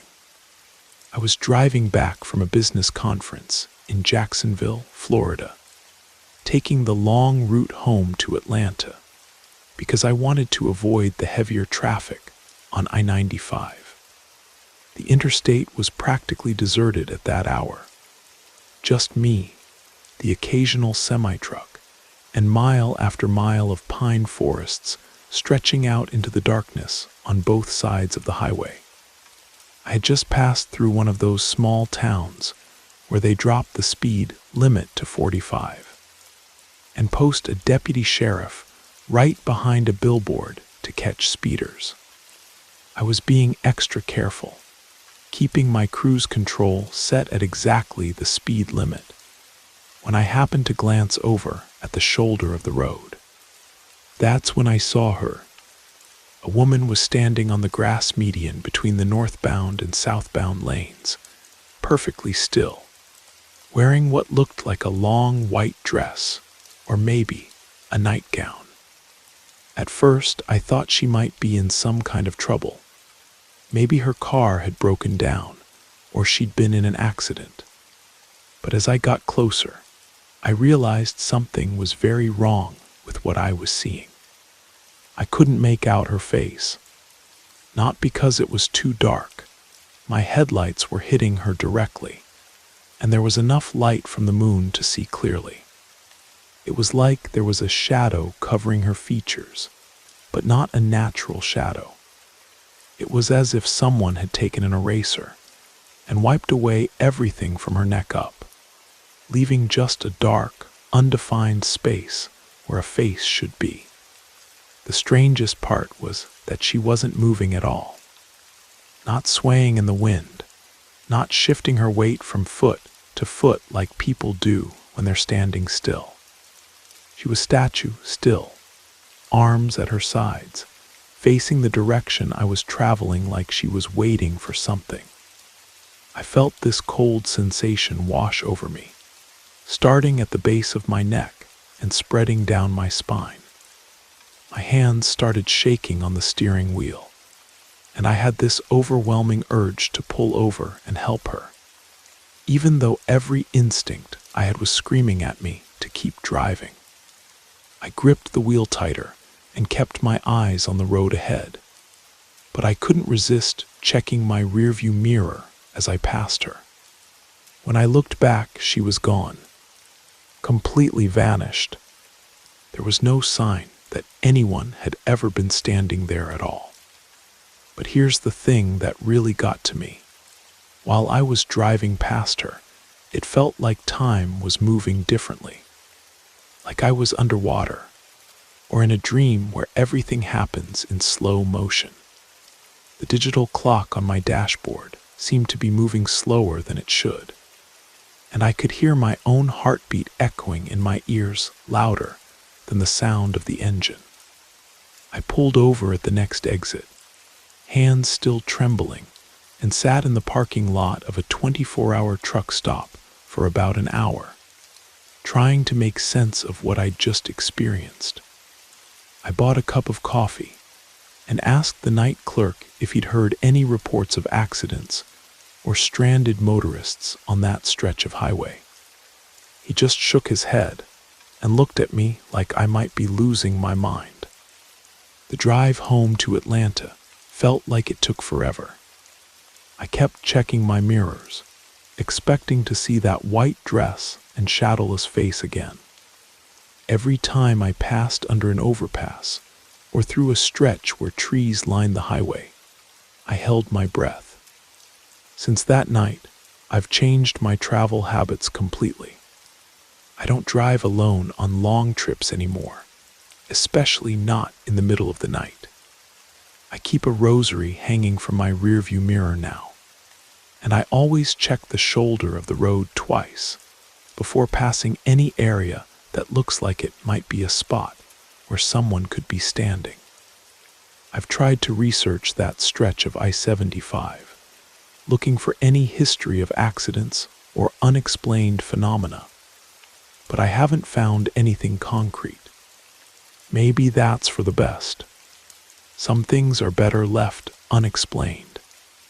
What I do know is that I'll never forget that feeling of time slowing down, or the way that shadowless face seemed to follow my car, even though I couldn't see any eyes looking back at me. And I'll never drive that route alone at night again, no matter how much time it might save me.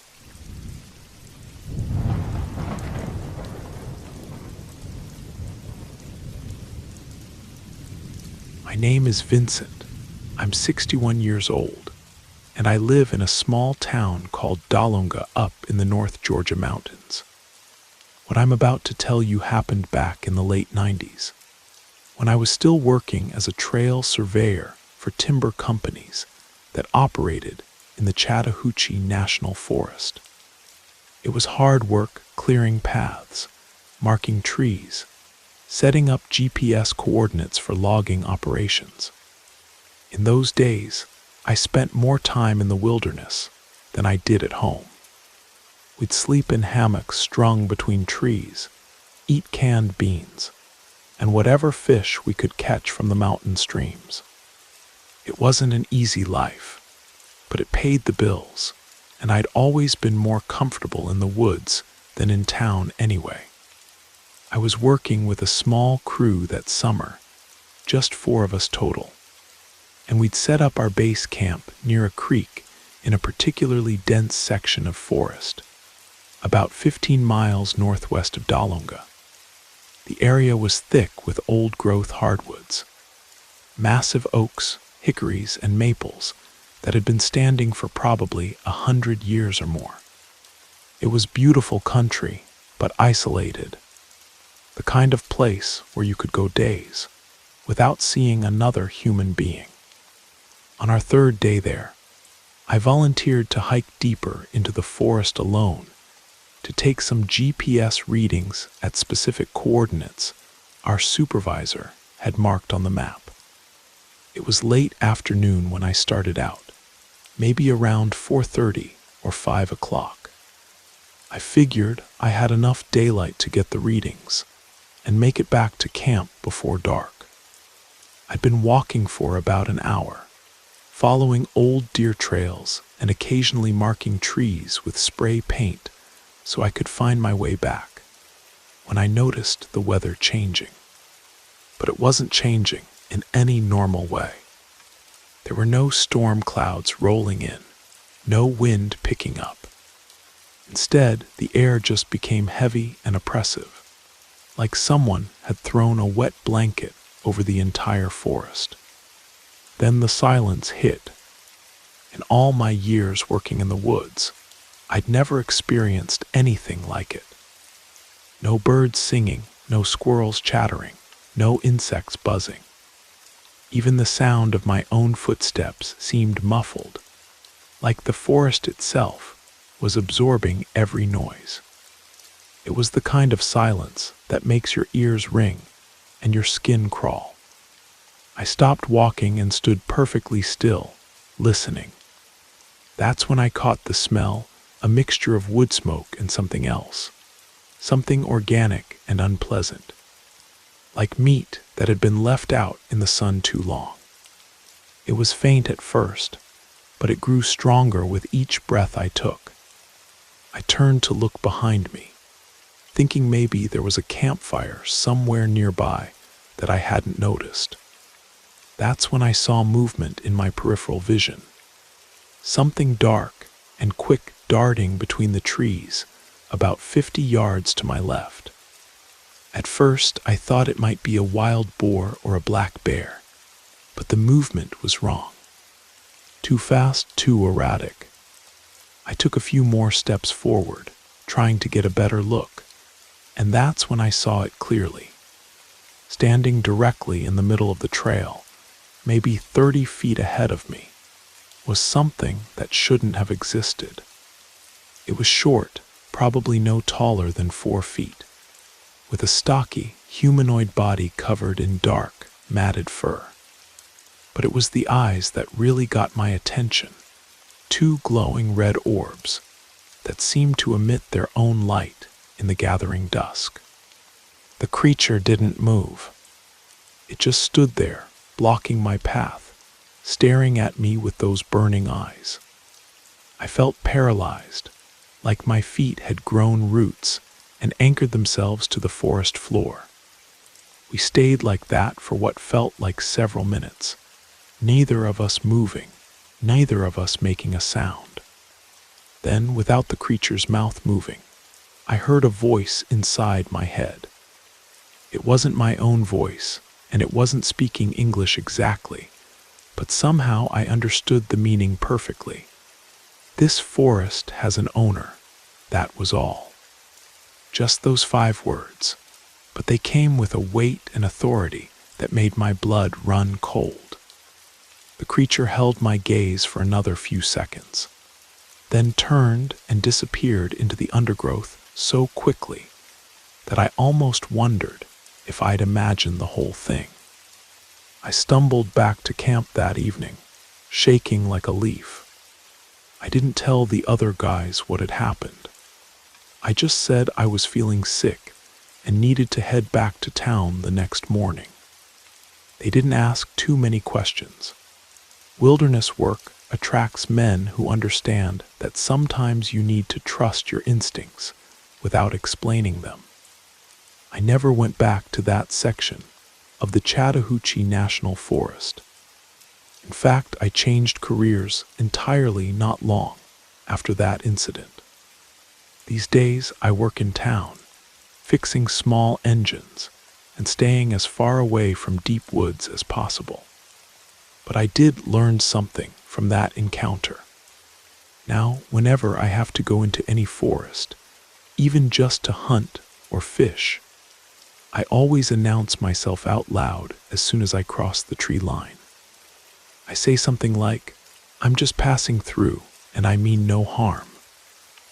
I also leave a small offering, usually tobacco or a piece of bread, at the base of the first large tree I encounter. Call it superstition if you want, but I figure there are things in this world that are older and more powerful than us, and the smart thing to do is show them the respect they deserve. That forest had an owner, and I was just a visitor who stayed too long without asking permission. I sleep better at night knowing I've learned to ask.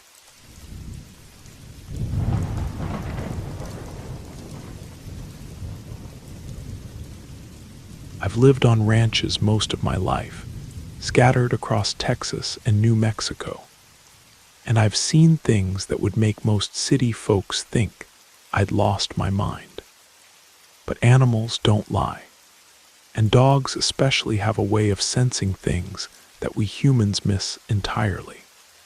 The first incident happened on a spread outside of Roswell, New Mexico. I know what you're thinking, Roswell and UFOs and all that nonsense. But this had nothing to do with little green men. This was something much older and more unsettling. My wife and I were driving back from town late one evening, probably around 10:30 or 11 o'clock. We'd been to dinner and a movie, trying to have a normal date night away from the constant demands of ranch life. The road leading to our property was just a dirt track that wound through mesquite and sagebrush for about 3 miles before reaching our house.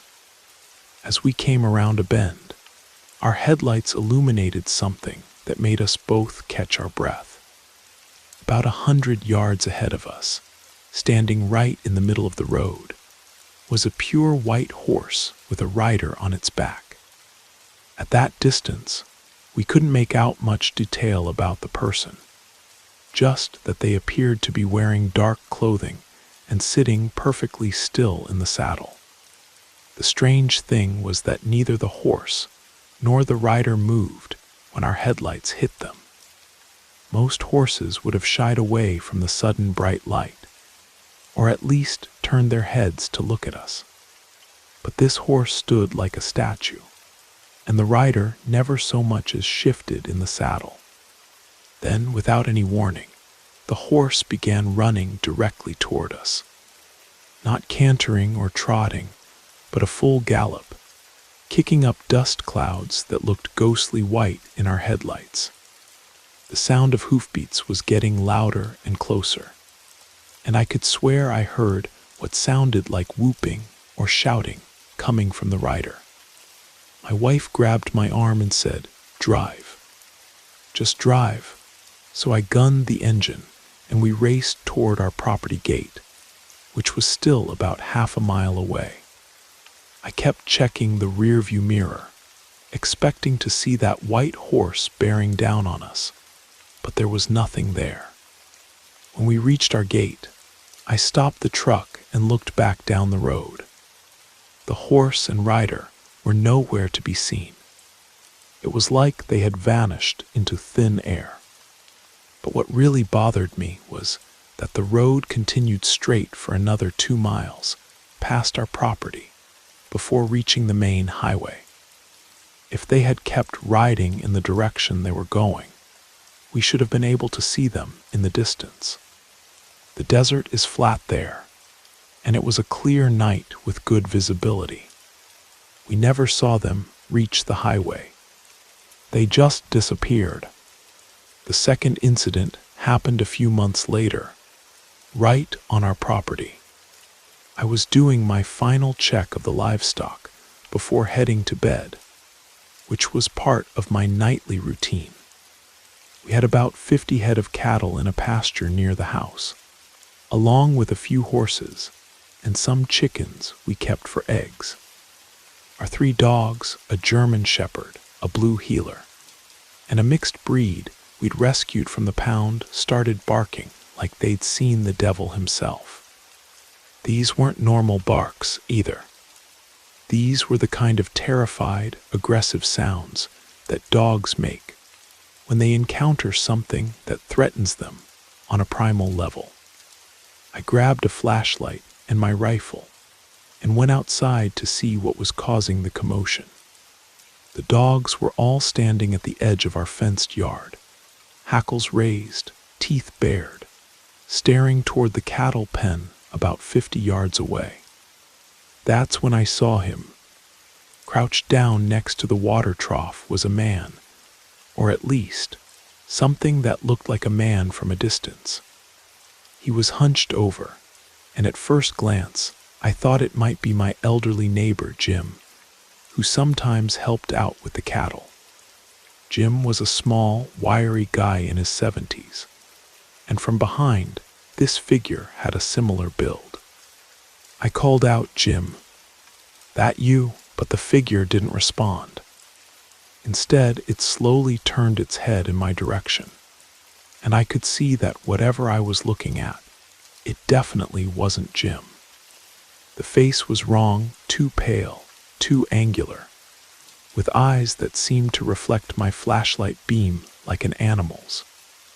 And when it saw me watching, it didn't stand up and walk away like a normal person would. Instead, it launched itself into the air in a single, impossible leap. I'm not exaggerating when I say this thing jumped at least 20 feet straight up and sailed over our fence like gravity didn't apply to it. It landed somewhere in the sagebrush beyond our property line and disappeared into the darkness, moving so fast that I couldn't track it with my flashlight. No human being can jump 20 feet vertically. I know that sounds crazy, but I saw what I saw, and my dogs saw it too.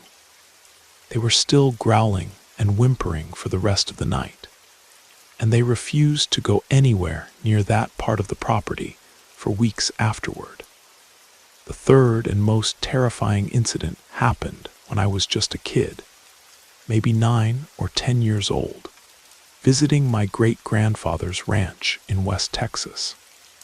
This was back in the early 70s, when that part of the state was even more isolated than it is now. My great-grandfather was convinced that something was killing his chickens, not coyotes or foxes, but something bigger and more intelligent. He had 9 hunting dogs, all of them trained to track and tree wild hogs and other large game. These were tough, fearless animals that wouldn't back down from anything. But one night, something attacked them. I was sleeping in the ranch house when I heard the most horrible sounds, dogs yelping and whimpering in pain and terror, followed by the sound of them crashing through the brush as they fled. When morning came, we found that all 9 dogs had been injured. Not killed, but hurt badly enough that they refused to go anywhere near the chicken coop. That night, whatever had hurt, the dogs came to the house.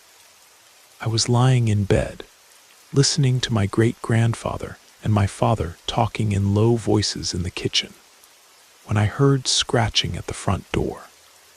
Long, slow scratches, like someone dragging their fingernails down the wooden planks.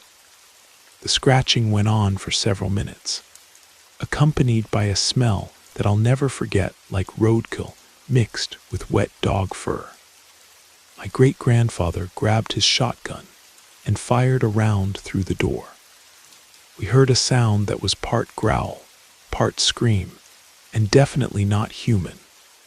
Then footsteps, heavy, deliberate footsteps, moving away from the house and into the darkness. In the morning, we found claw marks on the door that were too high up to have been made by any normal animal. They started about 6 feet off the ground and went all the way down to the bottom of the door. Whatever had made them was tall enough to stand on its hind legs like a person. We also found drops of blood leading away from the house, but the trail disappeared after about 50 yards. My great-grandfather said it was a skinwalker, one of those Navajo shapeshifters that old-timers used to warn about. I don't know what it was, but I know it wasn't natural. After that, none of us ever went outside after dark when we were visiting the ranch. We kept the doors locked and the guns loaded, and we never talked about what had happened to anyone outside the family. My great-grandfather sold that ranch a few years later and moved to town. He said the land had gone bad, and some places are just better left alone. I think he was right.